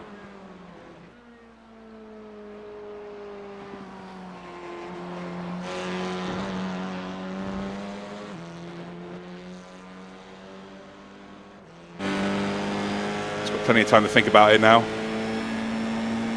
It's like, Siri, order me a pizza.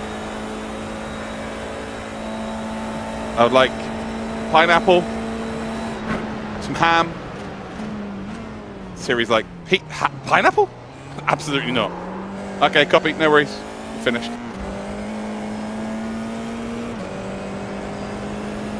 And then up towards that final corner we will go. So not only has he managed to order a takeaway, but he's managed to get a successful lap here of Aragon. Impressive stuff there from Gustavo Ariel. Impressive stuff indeed. There is the number 10, Elias Seppänen. It's in the matte black number 10. That's actually a really cool looking car, isn't it? That is a really cool looking car. We forget what cars look like without any sponsors on, don't we? But that is the practice session done and dusted. And let's get the official results then of this, as we get a lovely pan shot of the Motorland Aragon circuit here in Spain. I say here in Spain as if I'm there. I am definitely not in Spain. I would love to be, but I'm not. I am sat at home in the office in the UK. So we get a lovely shot then of the pit lane. So Jack Crawford, he is the fastest ahead of Gabby Bortoletto. Ooh, could we potentially see those two fighting at the front for a race victory here today? Chris Lullum is in 3rd, Enzo Benito 4th. We then got William Chadwick in 5th, Gustavo Ariel in 6th, Florian Lebigra in 7th, Dennis Hauger in 8th, Alexei Nesov and Emil Heyerdahl are your top 10. We've then got Bennett and Elias Seppänen in 11th and 12th position. Less than a second separating our whole grid for the next race. Remember, we have got ourselves 2 races for you here at Aragon. We've got two 15-minute races. Qualifying will set the grid for race 1, and then it is a top 10 reverse of race 1 for race number 2. Let's head out into qualifying then and watch our drivers go out there and try and pick up P1. So I think we're on board with Sepinen. He does a little warm-up lap. So come on in, guys. Who are we supporting? Who do we think is going to get pole position? And where are you watching from? So this track is very, very unique. Somewhere that I'd never come across before until it was in iRacing, not going to lie. And I very much enjoy racing around here. Very much enjoy racing around here. It is a very big challenge. Anyone from Team Redline, Dorky. Okay, that narrows it down. That narrows it down.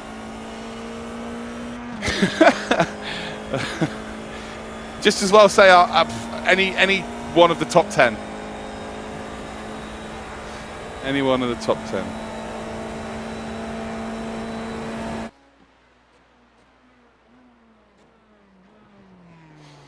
I support them all. So you see Elias here, being sneaky, opening up or going as far as he can on the second to last corner, as to have the higher speed across the start-finish line. I wonder if we're going to stay on board with Elias for an entire lap then. Nope, we're on board with Gabby Bortoletto. Let's take a look at Gabby's lap then. Let's stay on board with him for sure.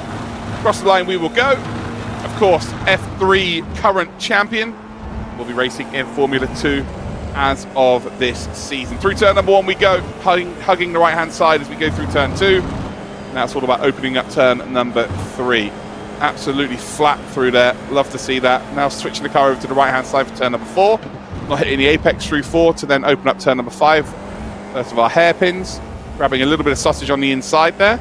So we now head up towards turn number 6. Very similarly, he'll hug the right-hand side and then take the car completely off track to make turn number 7. Just about keeping the two wheels on the curbing. Now we head into what I like to call the corkscrew variant here at Aragon. Not going off track as much as everybody else there, so probably hasn't figured out that you can take complete liberties with the track circuit here at Aragon. But that is turn number 10. That was Marc Marquez. Of course, Superbikes and MotoGP have run around here. Now we're heading through turn number 12. Got the big wall on the left-hand side, hugging the right-hand side again for turn number 13.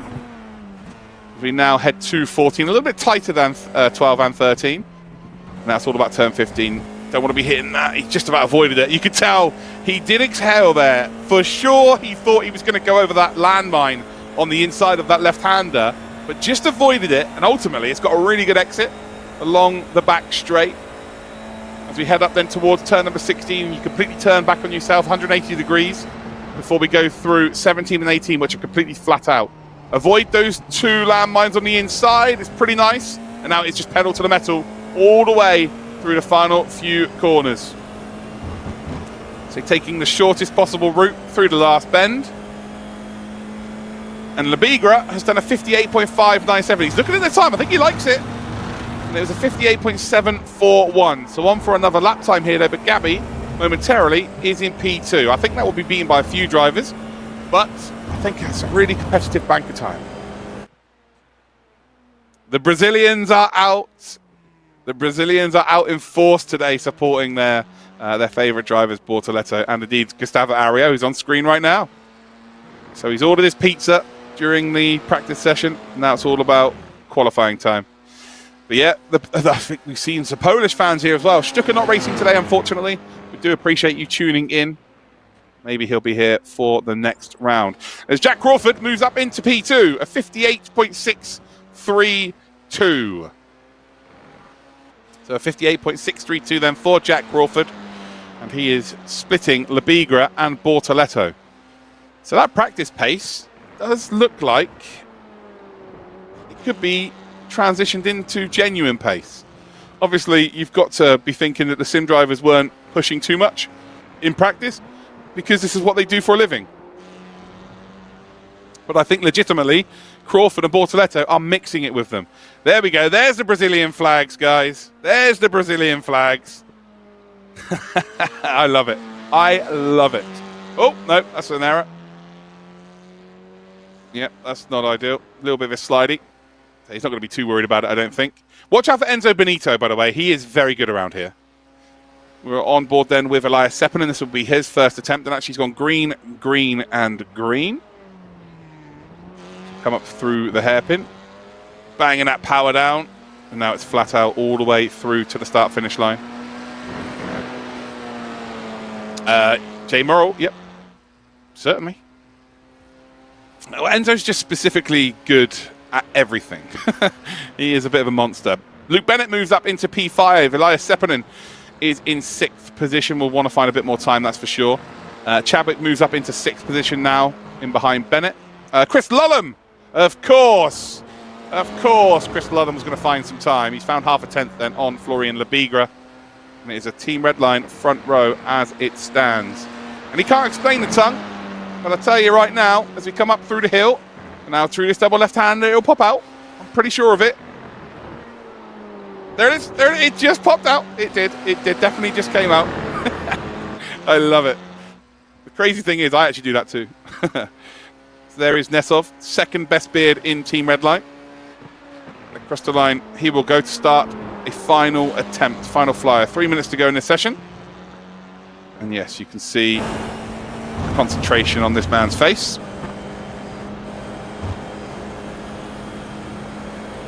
There's no such thing as chill for Chris. So it looks like Nesov goes for the little lip bite for his concentration trigger. A little bit of counter steering there. Are you pushing? Yes, yes you are. Uphill right-hander we come. Set yourself up nicely for, once again, I like to call the corkscrew, which is 8 and 9.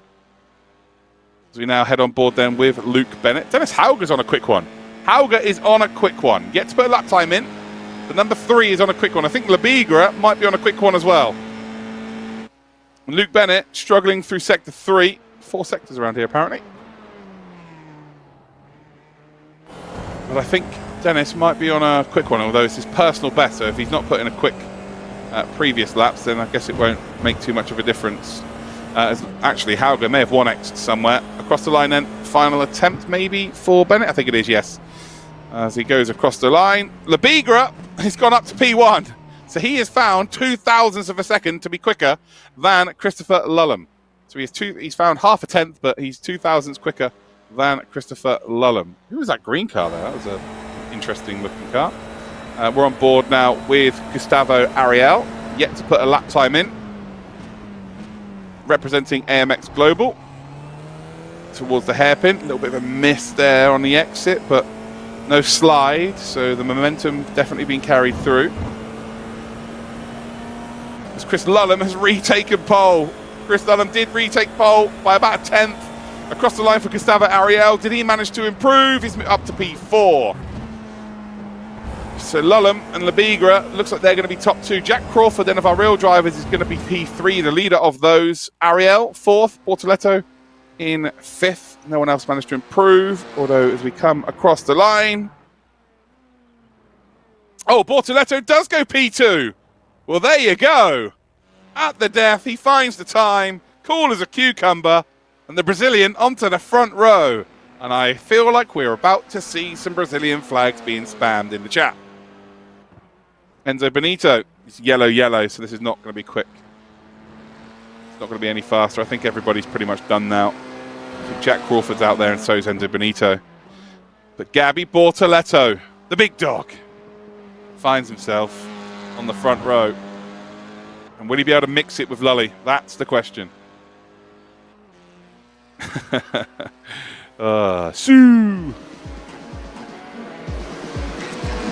Session done and dusted, ladies and gentlemen, cars. You get a lovely view here of Aragon. I wish it was as warm as it is there now, that's for sure. Certainly isn't that warm here. Chris Lullum then takes provisional pole. Look at him, look at those eyes. I bet he doesn't wave to us. Gustavo waved, Chris doesn't.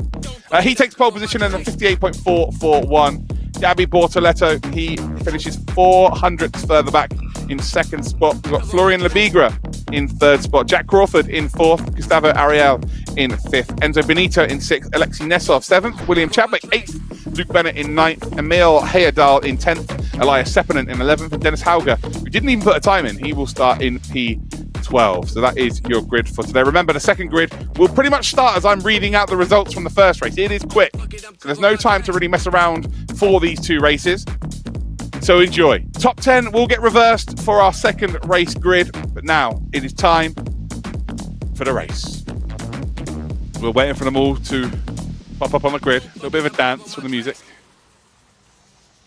Oh, I think if we're going to see Gabby in an interview, guys, it will guarantee a sue for sure. Lolly's always having fun. They're all in the chat together, by the way. Let me tell you exactly who's in the chat. Alexi, Lullum, Enzo, Florian, and Bennett are all in the chat together. Here we go then. It's race time here, ladies and gentlemen, cars, here at Aragon. This is race number 1 of 2. Chris Lullum on pole. Gabby Bortoletto in second. Who will end up P1 through turn number 1. 15 minutes of racing action for you. So we're about to go green light racing. You can hear the engines revving. Green, green, green. As race 2 of the day, race 1 of Aragon goes green. It is a great start from Lullum. Gabby Bortoletto may be losing out ever so slightly as we head down towards turn number 1. It is side by side then between Lebigra and Crawford. And Lebigra is going to make it up to P3 and hold on to that position as there's a little bit of shenanigans happening in the background. Hauger is the one with the green car, by the way. He's right at the back there, but we can see him. That is for certain. It is the brightest car on the grid, which is nice to see. Nice to see some different colours, to be completely honest. But yeah, everyone's got through relatively well as it stands. We're on board with Enzo Benito, who's a bit of an Aragon specialist, I would say. Gustavo Ariel having a little bit of a shove there on Nesov. Nesov chucking up some dust or chucking up some smoke as their tyres indeed touch each other as we see a car facing all the way around the wrong way. And if he didn't have bad luck, ladies and gentlemen, he'd have no luck at all. Luke Bennett facing the wrong way. Ultimately, that might be his race over. As we see Hauger, Sepinen, Chadwick moving up. Heyerdahl has dropped a position. So Heyerdahl has dropped right down. And now there we go, on board with Dennis Hauger. That is so green and orange. The front 3 separated by very little. So Lullum trying to get away, but he's got Gabby Bortoletto just in behind him. So is there a world where Gabby Bortoletto takes the race victory? You know, I don't want to, have any favourites or anything here, but I would like to see Gabby win. I really would like to see Gabby win, especially after what happened to him in race number 1. He's going to be a little bit annoyed with that, but he certainly got it out of his system as we head then along the back straight. Chris Lullum trying to be unpredictable with his moving left and right. And you can see that Florian Lebigra has decided, you know what, I'm going to push you, Gabby. Gabby, we're going to close up to Lullum, and we are going to have fun. So here's the incident then with Luke Bennett. And I'm not sure exactly what happened there. So we're going very slowly. Is there a bit of a checkup? No, it looks like they just got their wheels tangled. So it looks like some wheels got tangled. And ultimately then Bennett facing across the start-finish line we go. And well, it is like a group of spiders. Look at it. They are all very, very close. And you will see Bennett in the background. So Bennett will maybe have a chance to catch up. Needs them all to really fight hard at the front in this shortened race format. I think the minimum we can really want from Bennett is to get P10. So he starts pole for the next one. Rosie, I'm rooting for the one that's at the front. I think you realise very quickly that I'm just a glory hunter. I'm supporting everyone who's at the front. Yeah, Jack or Gabby would be pretty cool to see. It's Gabby. It's going to send one up the inside. Chris Lullum. Oh, well, Chris Lullum has just been sent off the circuit. Oh, no, what a rejoin. Oh, everyone's going to get through. Where is Bennett in this? I think Bennett is going to get past Lullum. And Lullum has just rejoined. He should park that car. That is horrendous. Can't be going around doing that. Bortoletto, though, no love lost. Just sent Lullum packing. But Lullum nearly rejoined into the full pack. Luckily, they're all good. They're okay. So you get a lovely shot here from the top of the wall. And Lullum, who is the championship leader by quite a considerable margin, is now down to P12. So not the best of days. Not the best of days. Of course, Enzo winning race number 1. Is there a world here where Enzo gets another race victory? And going into the Fuji finale, he is in a position to go out there and win the whole thing. Who knows? Florian Lebigra, the Frenchman, though, leading the way as it stands, heading up towards the hairpin. And then we have 2 corners left of lap number 2. And then we'll have 11 minutes left to go. Gabby there, getting a little nudge from Enzo. And well, Gustavo Ariel said, well, if you boys want to play like that, I'll absolutely get myself involved. I think Bennett and Lulham are going to have to work together if they're going to catch up to the pack. And it's a dangerous combination to have them two working together. I think they will probably manage to get back up. They are that quick. As we see Elias Seppänen trying to break the toe a bit further backwards as well. So at the end of lap 2, we've got Lebiga at Bortoleto. That's your top 2. Benito, Gustavo Ariel. We've got Crawford and Nessov. Chadwick, Seppänen. Hauger, Heyerdahl. And then we've got Bennett and indeed Christopher Lulham. So it looks like we're going to have a replay then of Christopher Lulham's crash here, where Gabby Bortoleto basically told him there's not enough room for the both of us. Here we go. So as we come up through the right-hander, you're going to see here, Bortoleto sets it up to send one, dives it up the inside. I wasn't able to get the car completely stopped, overextends. Well, there was contact, and then he ramps up as the rubber indeed hits the other car's rubber in terms of the tyres. And well, he's facing the wrong way. Now, I wonder if we're going to see the world-class rejoin. No, we're not going to see it. He's had his blushes saved. But Chris Lulham nearly rejoined into the whole pack, and, well, it would have been one of the most expensive scrapyards we would have seen ever. So right now, Florian Lebiga is just keeping everyone at arm's length. You can see the front nose, though, of Enzo Benito. And he's definitely been bump drafting, although now it's been fixed again. And he's going to try and do it again. But him and Gabby are definitely working together to try and close that gap onto Florian Lebiga. But Lebiga looks very quick. So we got a little bottom lip bite as well from Gabby. That's his concentration trigger.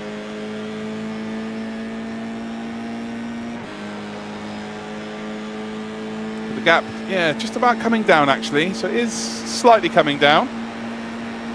Bortoleto not quite close enough to make a move though, I don't think. Enzo just biding his time. Gap between Lulham and Seppänen is what we need to be looking out for. So it's 3.1 seconds as it stands. So will we see Lulham and Bennett sort of drag themselves through the pack, and in the braking zone they catch up significantly.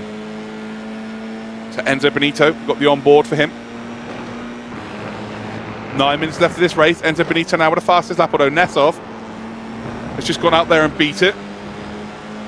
I'm wondering whether we're going to see purple actually from Lulham or Bennett as well. As we see Enzo Benito does send one up the inside.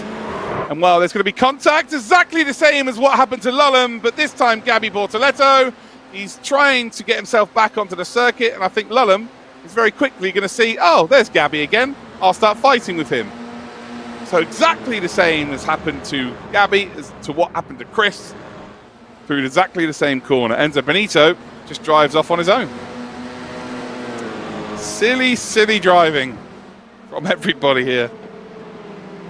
But the front four now really need to bunch up if they're going to let the rest of the pack pick up. I think this is just a race to the finish now. I don't think we're going to see any shenanigans. It is a case of that, you know, these drivers want to go out there and win. Gustavo Ariel did actually pick up P2 there, so Enzo did lose a little bit of time. But Jack Crawford all of a sudden now becomes the real racer that we all want to cheer for. Can we see Jack Crawford go up there and pick up a victory? Remember, they do have incident points. We saw earlier on that Chris Lulham had to go and serve a drive-through on the final lap due to too many incident points. So it is a possible. As we go then along the back straight. Can Jack Crawford catch up? There's a replay at the bottom there, you can see.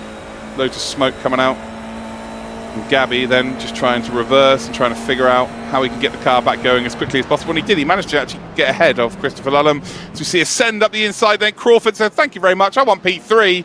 And while as they come out on the exit, they are still side by side. A little bit of an overlap then for Enzo Benito. And while along the start-finish straight they're going to come, I think Jack Crawford just about gets it figured out. He does. So up to P3 then for Crawford. Loses a few tenths to the front two. And Enzo, does he decide to fight this? Well, I'm not sure that's the greatest idea. It's Alexei Nessov, who didn't look particularly fast in qualifying, has now put in another fastest lap of the race and looks lightning during the race phase. We're over the halfway point of this race as well. And right now, Enzo is very close to Crawford. Got Nessov in behind as well. Nessov just waiting for any kind of mistakes. Front five separated by very little, bit of a gap though between second and indeed third. As we get Nessov on board, he's just trying not to take out the car in front.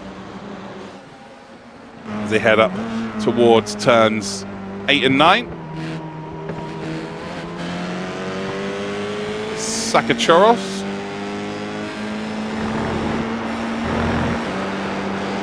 And now we've got the long run through Marquez in towards 11 and then in towards the next braking zone, which is turn 12. Getting a little look back at Enzo and Nesov.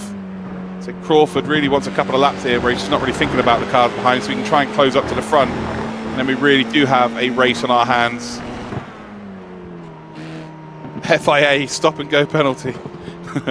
Well, unfortunately, if we give Enzo a penalty, we'd have to give Gabby the same penalty. Because he did exactly the same to Chris Lullum. It's more unfortunate.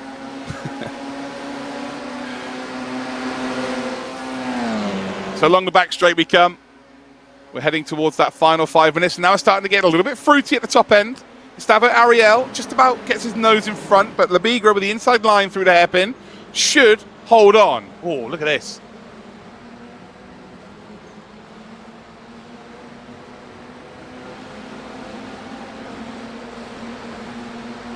Jack Crawford now in third position, although as we come up towards turn number 1, we are going to see a send. Florian Labigra is going to make this interesting. Through turn number 1, Gustavo Ariel is going to try the over and under. Not quite going to be close enough to do so. But is there an opportunity to send it up the inside here in towards turn number 3? No, decides against it. We've seen 3 cars already off into the gravel that side. We don't really want to be seeing that again. Although it's the next complex of corners. Gustavo Ariel does send it up the inside. Florian Labigra opens up his steering, gets a better drive off the corner, and it's the next corner now where we've seen a couple of cars be doored off, if you like. I say doored off, there's no doors on these cars, and we nearly saw it again, and Jack Crawford is being tangled with, and he's just caught Enzo Benito, and well, as quickly as they were facing the wrong way, they're going right again, and well, now all of a sudden William Chadwick moves up to P4. Race lead, this man's, Gustavo Ariel just has a little nudge there. Or was that a little bit further back? No, it wasn't. That's Bortoletto, who's now dropped down into P12. He's all the way at the back end of the grid. But this is the battle for the lead then. Labigra versus Gustavo Ariel. Ooh, lots of sausage taken there by Gustavo Ariel. And Nesov maybe looking to get involved as well. He's going to have to go the long way round. Through the bus stop they come. And Nesov is still keeping his nose there.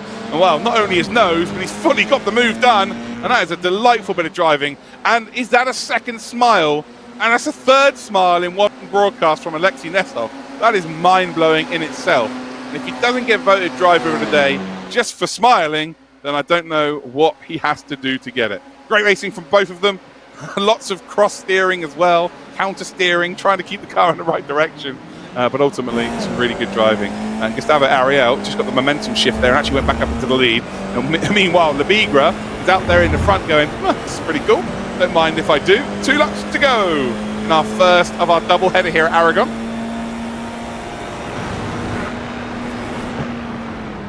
But yeah, Nesov actually enjoying himself here. It's great to see. Oh, Gustavo just overextended a touch. Keeps the car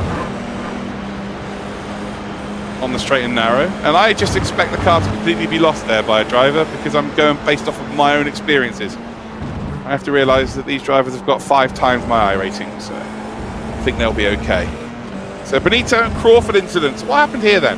So I think Crawford's looked to make a move up the inside, and then just checked up, just got driven through. So actually it was not Benito, was it? It was Nesov. And then Benito gets caught up in it. Chadwick now down to P11, so I think that corner's had Chadwick this time. I think we've had 4 separate incidents through the same corner. I genuinely think we've had 4 separate incidents around the same corner. So we're on board with Gustavo Ariel. We're looking backwards. We've got 1 more lap remaining once they next cross the line. And right now, Florian Labigra is comfortably 1.1 second ahead. He is very comfortably 1.1 second in the distance. See a lovely run there through turn number 15. There's the gap coming down between P2 and P1. Just about, not a lot, but enough as we head on to the final lap today. So yeah, we've seen, I don't know, 4 different cars succumb to that corner, haven't they? That is, yeah, very interesting to say the least. What corner is that? Turn 7. Yeah, turn 7 has it's had its way with a lot of our drivers. So we go a little bit further back there. That's Luke Bennett. So Luke Bennett, I think they're all just deciding we want to be pole position. So I think they might be fighting to be P10. So there's Nesov. The gap's now 7/10 of a second to Florian Lebigra. So I think they need to get it within half a second really for that back straight. And it will be all about the hairpin. It will be all about the hairpin as to who wins this race.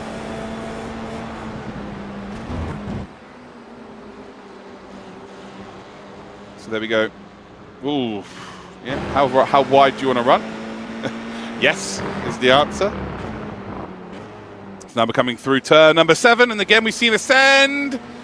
Well, there's no contact this time round, so everybody's okay. And hold on, what's happened to Ariel here? Just completely slowed down. Lebigra's now got a 1.2 second advantage. I think Florian is pretty much going to go out there and win this race. We thought it was going to be close today. We knew it was going to be close last week, but this time it's just not. There's a big gap then out in front. I think Lebigra, the Frenchman, might take his first ever Real Races Never Quit victory. So through what I like to call the bus stop and then onto that back straight. 1.8 seconds now is the advantage. Yeah, the two behind have just slowed down massively. Gustavo Ariel now is up ahead of Nesov. And are they about to drop back to try and be a little bit further ahead? I wonder if they're playing games here where they're just going to drop back and try and get a better qualifying position. Because it is 10 drivers reversed. I don't think Florian really cares, to be honest. He's going to get himself a race victory here. Big points. Dennis Hauger has made a move on Enzo Benito. And Hauger is successfully going to get that as well. It's a nice job for him. As we come around the final couple of corners, Mr. Lebigra, Florian is going to pick up a win. Congratulations to him. That is a lovely bit of driving from him. And he's celebrating there with some slidey. Lovely old job. Gustavo Ariel, Nesov are in P2 and P3. Dennis Hauger in 4th. Benito 5th. Crawford is in 6th. And Lullum 7th. Sepinen 8th. Bennett is in 9th. And Emil Heyerdahl, who will start on pole position for the next race, is in 10th spot. So just to remind you guys, there'll be no interviews between the races because there's just no time. We are quite literally going to be gridding for the next race right now. But there is your official race results for Heat 1 then.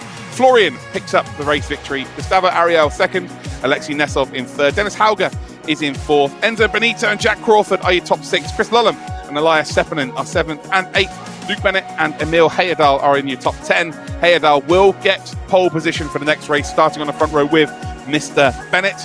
William Chadwick and Gabby Bortoletto will start in 11th and 12th, unfortunately, as they are right down the order. I'd love to see a Gabby win, I really would, but unfortunately it doesn't look very likely.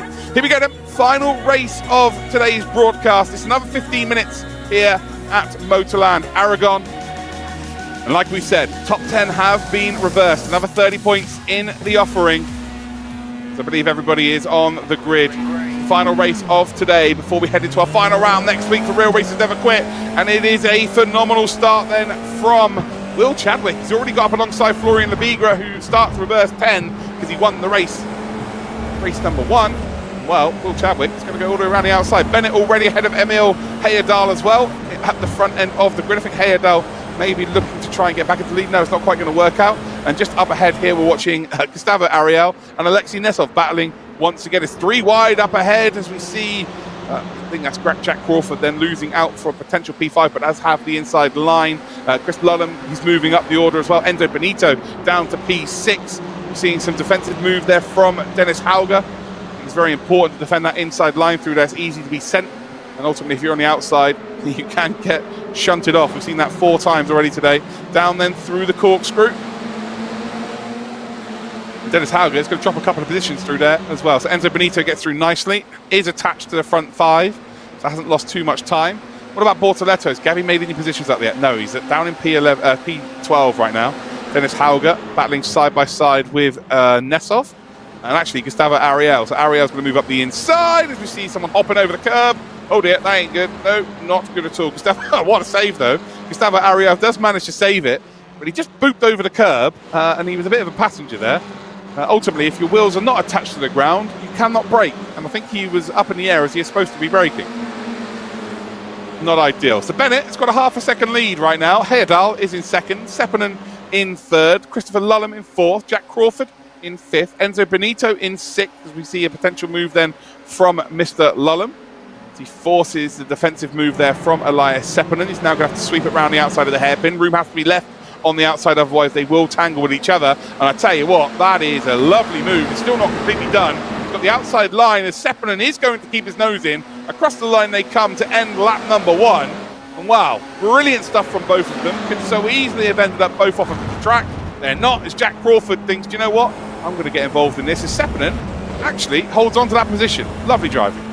They don't lose too much time to the front two either. Heyerdahl and Bennett still holding on to that front two. Ooh, tongues out, love that. Yeah, really nice driving from both of them there. That could have ended very sadly, but it didn't. It was brilliant. As now we head up then towards the most fatal corner on the circuit. That's turn number 7. We have seen many a driver get sent through here and then on the outside get sent into the gravel. Looks like we've got the Gustavo Ariel incident here. He's on the inside, and oh yeah, look at him. He just boops over, and luckily he doesn't collect anybody. Oh no, maybe he did actually. I think he might have just collected Chadwick. So the AMX Global cars have just collected each other. Chadwick keeps going though, so he's golden. Bortoletto, by the way, is now up to P8. It's like the lead car of the next set of drivers. Down then, the inside we will go for Mr. Lullum. That's turn number 12, up towards turn number 13. Did he manage to get the job done on Seppänen? No, he did not. Had to back out, lost a bit of time. Enzo Benito now getting involved here as well. You've got Jack Crawford just a bit further back, and Alexei Nesov, the last driver of this lead group. Then you've got the second group being led by Bortoletto, who's currently P8. You've got Lebigra, Chadwick, Hauger, and Gustavo Ariel, who has figured it out, or figured himself out. He's now 1.1 second behind. A little bit of bump drafting then, Benito, trying to give Lullum a bit of extra momentum. They've lost a lot of time actually to the front three. Elias Seppänen, very close indeed. There's Enzo Benito and Jack Crawford. Well, Jack Crawford has just sent it on everybody, and I'm pretty sure Nesov might have just gained 5 spots. I genuinely believe Nesov has just gained 5 positions there. Dennis Hauger's in the middle. Bortoletto is going to send one up the inside. As we see now, Crawford is facing the wrong way. But yeah, well, we'll see that again as a replay. Cappy's just sent Hauger out of the fence, and he bounces back in. Oh man. Gabby Bortoletto has just sent Dennis Hauger over the fence here at Motorland Aragon. I didn't think we were going to be seeing that. Oh my. He's about for the lead. Heyerdahl going to try and go around the outside here of Bennett. Bennett, though, is going to hold on. Although he's going to run a little bit wide as we head up towards that corkscrew. Oh boy. That was some battle. Seppänen is out, and Dennis Hauger, no surprise, ladies and gentlemen. I say he was on his roof. These cars don't have a roof. He's on his roll cage. He's on his on the halo. Poor guy. What got a headache? That was. I hope he wasn't in VR. That's all I can hope for. But he was genuinely over the fence. Oh god. Again, I'm sure we'll see that again. Alexei Nesov, by the way, did make up 5 spots in one move. Ultimately, I think Crawford had a lot to do with it, but yeah, in one move, he made up 5 spots. So yeah, Luke Bennett under a lot of pressure then from Heyerdahl and Nesov, Chris Lullum, Benito. That is your lead group of 5 cars, and you've got Lebigra that's about 1.7 seconds further back, needing these really all to fight with each other. You can see that Lullum is giving Nesov a little bit of a nudge there to try and get Nesov up into P2. Heyerdahl will not give this up, but you can almost guarantee it. But Nesov is going to come through. There's not quite the overlap there for Heyerdahl to work with, and now Lullum going to try and get the momentum shift around the final corner. They come. It's flat out now. So if you haven't got it done by now, you've got to be worried about the slipstream. He has got the slipstream. He's now going to move over to the left-hand side of the circuit. And Chris Lullum trying to make this a 1-2-3 for Redline in towards turn number 1. Does he decide to go for it? He absolutely does. Heyerdahl, though, keeps his nose in. He now has the inside line for turn 2. And Emil Heyerdahl holds on to that top 3. Oh, here we go. Here's the shunt. So look at the background here. Look at Nesov. 1, 2, 3, 4, 5 cars all facing the wrong way. Alexei Nesov, he says, thank you very much, Jack. I'll have all those spots. I'll move up into a podium. I'll now go battle for the lead. And he did just that.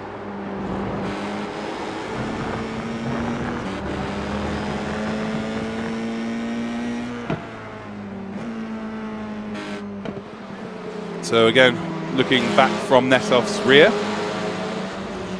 Heyerdahl has just been ushered down the pack. So Seppänen is out, of course, Dennis Hauger is out. We could almost do with a full course yellow here, couldn't we? That would be perfect. Lebigra needs to kind of catch up to Benito. But are we going to see any more moves? Well, we are. It's a battle for the lead then. So Nesov, all of a sudden, would just look like he was nowhere in this race, but now he's battling for the race victory. Managed to get a podium in the first offering. Now, looking to go all the way in the second one. Luke Bennett, though, is just about holding on.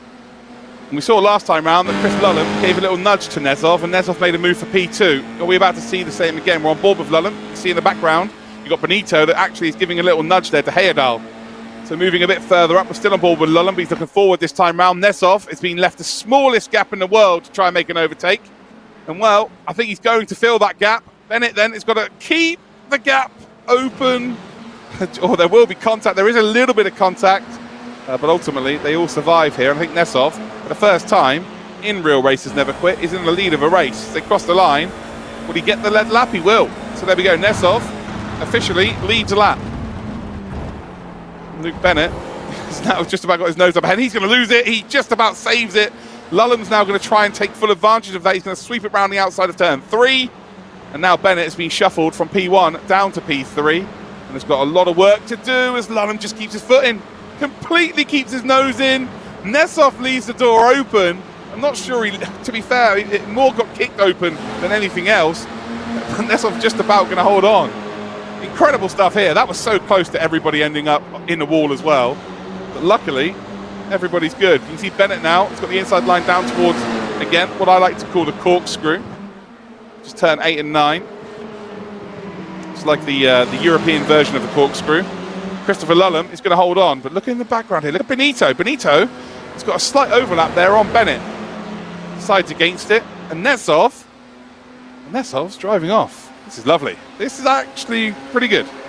Chris looking really smug, yeah. Yeah, he knows what he's doing, doesn't he? Chris is driving really, really well.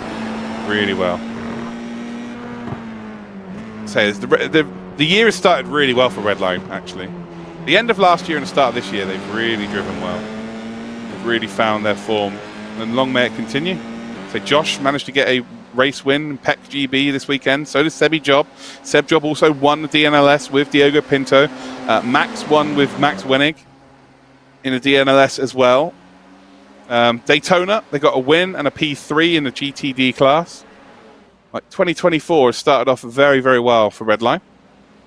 As you can see here, this is ridiculous. Enzo Benito is currently second in the Porsche Carrera Cup Deutschland as well on Rennsport. So we've got Pesk starting this Saturday. Funny, here's the Hauger and Seppänen incident. Well, that definitely wasn't Hauger. I think they're... Oh my. Well, yeah, that definitely wasn't Seppänen. That was Gabby Bortoletto. But if we speak to Gabby later, it'll be a case of, yeah, it definitely wasn't me, it's Seppänen. But that was... You can't really hide that McLaren livery. And, well, poor Dennis. Yeah, you just have to toe that. It's the battle for the lead. We've got less than 5 minutes to go. This race has absolutely flown by. As you see a lock up there from Nesov, and that's going to leave the door open for Luke Bennett. You've got Benito's caught up into this. Heyerdahl, Will Chadwick now is here. And if they battle like this for the next couple of laps, it might bring Gustavo Ariel involved. Jack Crawford maybe with another opportunity as well. Chris Lullam now leads the race. Bennett just moves ahead of Nesov. Sweeps around the outside as we come through the corkscrew. But that was some crash, guys. Poor Dennis. Poor Dennis, just absolutely sent into the Shadow Realm. And to be fair, he got spat back out of the Shadow Realm pretty quickly too. So he must have done something wrong to the Shadow Realm, because they were like, nope, we're not having you. Oh, you're in the Shadow Realm? No, you're not. You're out. We don't want you here. So he must have done something wrong. But very interesting. Looks like we've got a driver of the round vote coming in as well. I'll post that into the chat for you guys. So make sure you go to Team Redline Sim, or the link will pop up, you can just click it. Make sure you follow Team Redline Sim on Twitter as well. And that way you can vote for your driver of the day. And if it's not Alexei Nesov, Nesov better be in this vote. Okay, I'm going to use my influence here, guys. I need you all to vote Nesov, okay? Please all vote Nesov, because we saw him smile, and that's the first time I've ever seen him smile in the history of anything. So please vote Nesov. I'm not trying to influence this, but vote Nesov! Okay? I'm not trying to influence it at all. But please vote Nesov. Is it Nesov? I voted. I might have voted Nesov. I might have voted Nesov. Here we go, we're on board with Enzo Benito, currently 4th position. Got just under 3 minutes to go. Yes, exactly. He smiled, guys.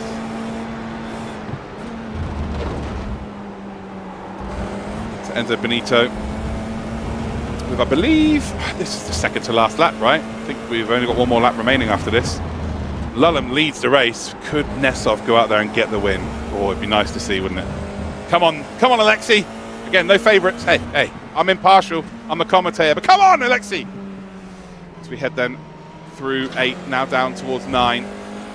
Now the long run towards 10, which is Marc Marquez. And then it continues into 11, and then our next braking zone will be turn number 12. I voted Nesov totally out of my own free will. Thank you, Froggy. So no one's trying to force anything here.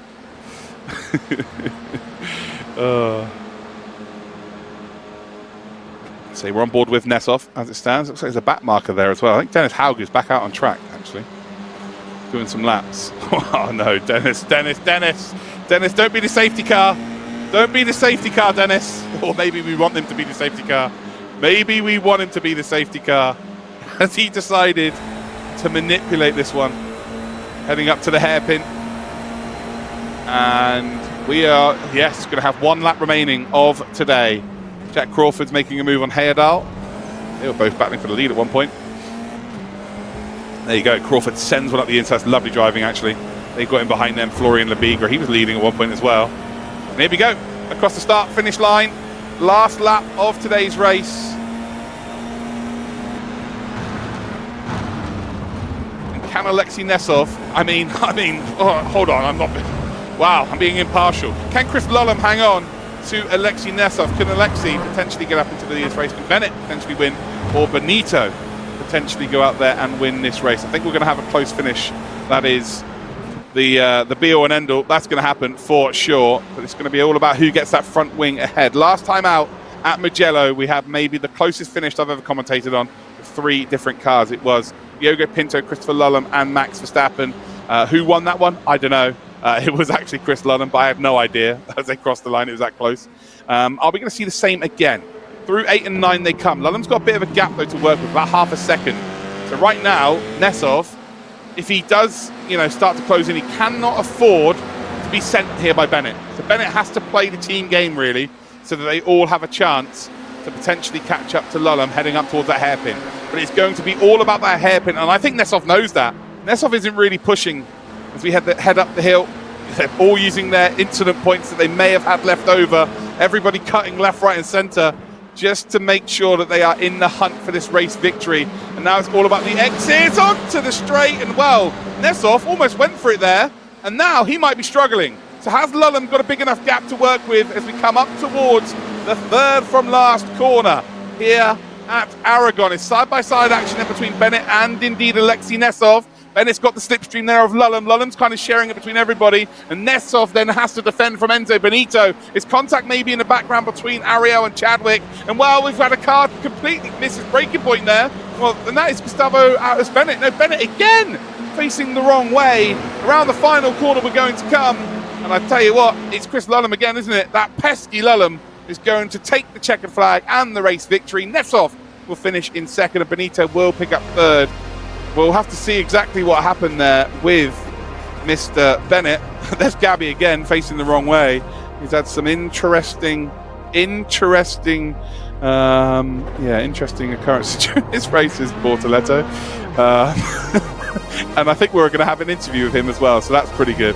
But ultimately, a load of fun. And I think that's really what this championship's all about. As long as you guys have enjoyed it, that is the main thing. It's a little bit of fun each and every week for you watching at home, and also for these drivers, because you know, they do so many serious competitions that sometimes it's good just to be able to relax and race against your pals when there's not really anything on the line apart from, you know, bragging rights. Florian Lebiga on board with Hitch, giving us an absolute show. Come on, give us some donuts then. Okay, copy. No worries, it's fine. That ruined it for everybody. Let's get the official results on screen as Florian makes me look silly for the 4th time again. Oh, here are the results then for the race. And Chris Lulham's driver of the day, by the way, ladies and gentlemen. Driver of the round goes to Chris Lulham. I disagree. I disagree. Driver of the round officially is Alexei Nesov for smiling. No, Chris Lulham wins driver of the day. But realistically, it should be Nesov, right? It should be Nesov. Thank you, Ryan. So there's Dennis, who is finishing now. Poor guy, who's upside down. Fair play to him, though. He did manage to keep going, but that was one of the most ridiculous crashes I've seen. He actually got punted out of the track and bounced back in. Incredible stuff. But he does manage to indeed finish the race. Oh my, that was just really crazy. And there we go, across the line then Dennis does go. Oh man, absolutely ridiculous. Here are the official results then. Excuse me. So Chris Lulham, there you go, just doing his hair. Look at him. Oh, absolute smoke show of a human being. In P1, Gustavo Ariel finishes in 2nd. William Chadwick is in 3rd. Come on, Chris, give us a wave at least. Lebigra in 4th spot then. Heyerdahl is in 5th. Enzo Benito in 6th. Luke Bennett finishes in 7th. Gabby Bortoletto, the Torpedo, is in P8. Alexei Nesov then finishes in 9th. Hold on. Whoa, did he get a penalty? Alexei got a penalty? Well, that's not good. Dennis Hauger in 10th, and Jack Crawford and Elias Seppin in 11th and 12th position. Yeah, I'm not sure if that's completely correct there, but you know, I'm not gonna complain too much. Right, looks like we're gonna head to some interviews then with our drivers. The 3 drivers we're gonna interview is Nesov, Benito, and Bortoletto, which is always nice. I'll let you know exactly what the order of that is going to be as soon as they start joining the chat. So, yeah, what a set of races today that was. Alexei Nesov was driver of the round for me in our hearts, but it does go to Christopher Lulham with another race victory. Right, we're going to head to an interview then, guys. First up then is going to be Alexei Nesov, and yeah, hopefully you should all spam his name in the chat and say congratulations to. So, Alexei Nesov, my driver of the round, by the way, and the chat tried to make you driver of the round for the smiling. I've never seen you smile before, by the way. How are you feeling after that? Oh, it was pretty fun, yeah, thank you. I bought the car just before the race, so I had absolutely no clue how to drive it, so it ended up pretty well. But yeah, it was fun racing. Unfortunately, these 4 weeks is for every tap on the rear you get. They screwed me over on the last lap in the 2nd race, but in general, I enjoyed it. Yeah, no, we saw you smile 3 times in total during this whole broadcast, which is enough for the fans for them to go home and go, yeah, that was a great show. What are you expecting from Fuji next time out in the GT3s? It's a bit more of your wheelhouse. Well, unfortunately, I will not be able to participate in the last round due to the clash with my Rio racing, but I mean, good luck to everyone involved, I should say. It will be chaos. That's a huge shame, Alexei, and you know, for me personally. Also, we've crowned you the 2nd best Redline today as well. So, got me what? You're the 2nd best beard in Redline. Who is the 1st? Come on, come on, give me something. No. Come on. This was manipulated. This is manipulated. Oh, mate. Well, thanks for coming on, bud, and well done today. I'm glad you had a bit of fun. Yeah, thank you. Ciao.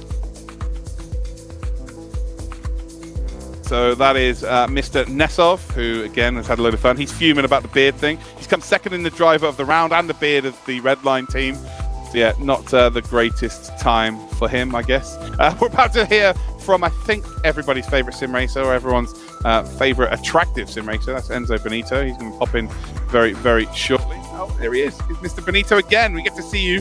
That was a little bit different for you, Enzo, wasn't it? There was a bit of bit of craziness going on at Aragon. Did you have fun? No. Oh, well, yes, of course I had. I mean, too many people trying to kill me, but in the end it was fun, of course. Jealousy, Enzo. Jealousy. 100%. Maybe I killed someone as well. I don't recall very well, but well, did I kill someone? No, right? Hey, Enzo. Even if you did, I didn't see it. Nobody saw anything anyway. Exactly. And I guess the most important question for today is, what is your skincare routine? I don't have a skincare routine actually. Sorry. It's probably just the beauty of being in Redline, you know? Yeah, true. I'm still waiting for that effect to happen on me. It's not quite happening. I just asked Alexi about Fuji next week and how he's feeling, but he's not going to be there. What about you? Are you going to be there? Yeah, of course. I mean, for the championship win here, I'm not giving up because I never quit, right? So I'm a real racer. Love to hear that. Nice one, mate. Cool. Well, thank you for your time today. Congratulations. See you next time, guys. Thank you. Bye-bye. Oh, we absolutely love ourselves a bit of Enzo Benito. It looks like we might be having one more interview coming your way here very, very shortly. The big dog. Oh, Receba! Sue! It's Gabby Bortoletto. Mate, how you doing? You all good? I'm perfect, Crane. And you look beautiful today, Crane. Oh, you got to stop it, man. My favourite racing driver in the world. Giving me compliments like that. Unbelievable. I do want to talk about one thing. And luckily, on the broadcast, your name wasn't even mentioned in it. It was Sepponen that apparently took out Hauger. You hit him so hard that he went out the track over a fence, Dennis Hauger, and then he bounced back in. Yeah, I mean, we are crashing everything we need to crash in the sim. Like this in real life, we don't. So, yeah, I mean, we had a contact there, but, you know, this race was so fun. I think everyone was, you know, it's not actually like a very serious racing. Like, no one is taking it, like, practicing for hours and hours. So it's just about having fun with some friends, and yeah, it was nice. I got killed by Enzo because I heard him saying that he didn't kill anyone, but it's a lie because I was P2 when he killed me. But it's fine, Enzo. I understand because I killed him in go-karting as well 2 days ago, so it was a revenge. Oh, right. It's a bit like that, is it? Well, obviously, it's nice to have you here, Gabby. We all love you. You know, like my favourite racing driver in the world and all that good stuff. But what is the plan for you this season then? When does it all kick off for you? I'm going to Bahrain for the test. The test is at 11, 12, and 13. But I'm flying the 7 or 8, you know, just to get used to the country and everything. And yeah, get ready for the test. So I will not be able to do Fuji. It's a shame because I would love to. But yeah, then Bahrain test and then Bahrain race at the 1st of March. So yeah, looking forward to it. You better set up S&D on your laptop, mate. Otherwise, I'm going to be fuming. You know I have it there already, so... Nice one, mate. Thanks for taking part today. I'm glad you had a bit of fun. Always good to have our Formula 3. Should we call you World Champion? Yeah, we'll say it. Formula 3 World Champion here, Gabby Bortoletto. Yeah, thank you, Crane. Thank you, everyone. See you, mate. See you.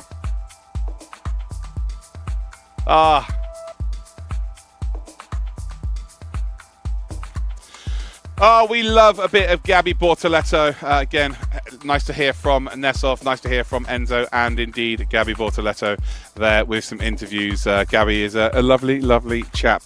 But that is it, done and dusted for another round. We've only got one more round to go. Like, it has just flown by. The whole process of putting this together, everyone was so apprehensive and excited, but it was just so long-winded, and then it is gone in the blink of an eye. And the next round is going to be February the 9th, so on a different day next time around. But yeah, February the 9th. So we've got a little bit of a gap before then, and it's going to be GT3 or Ferrari 296 GT3s at Fuji. Whether or not they change the format and add another race and stuff, we do not know. So make sure that you tune in for that. Make sure that you follow Team Redline Sim on all of the social media as well, whether it be Instagram, Twitter, MySpace, whatever the things were back in the 80s, I don't know. Make sure you follow the Twitch channel as well. But remember, my name's Luke Crane. You can follow me wherever you want, but real racers never quit.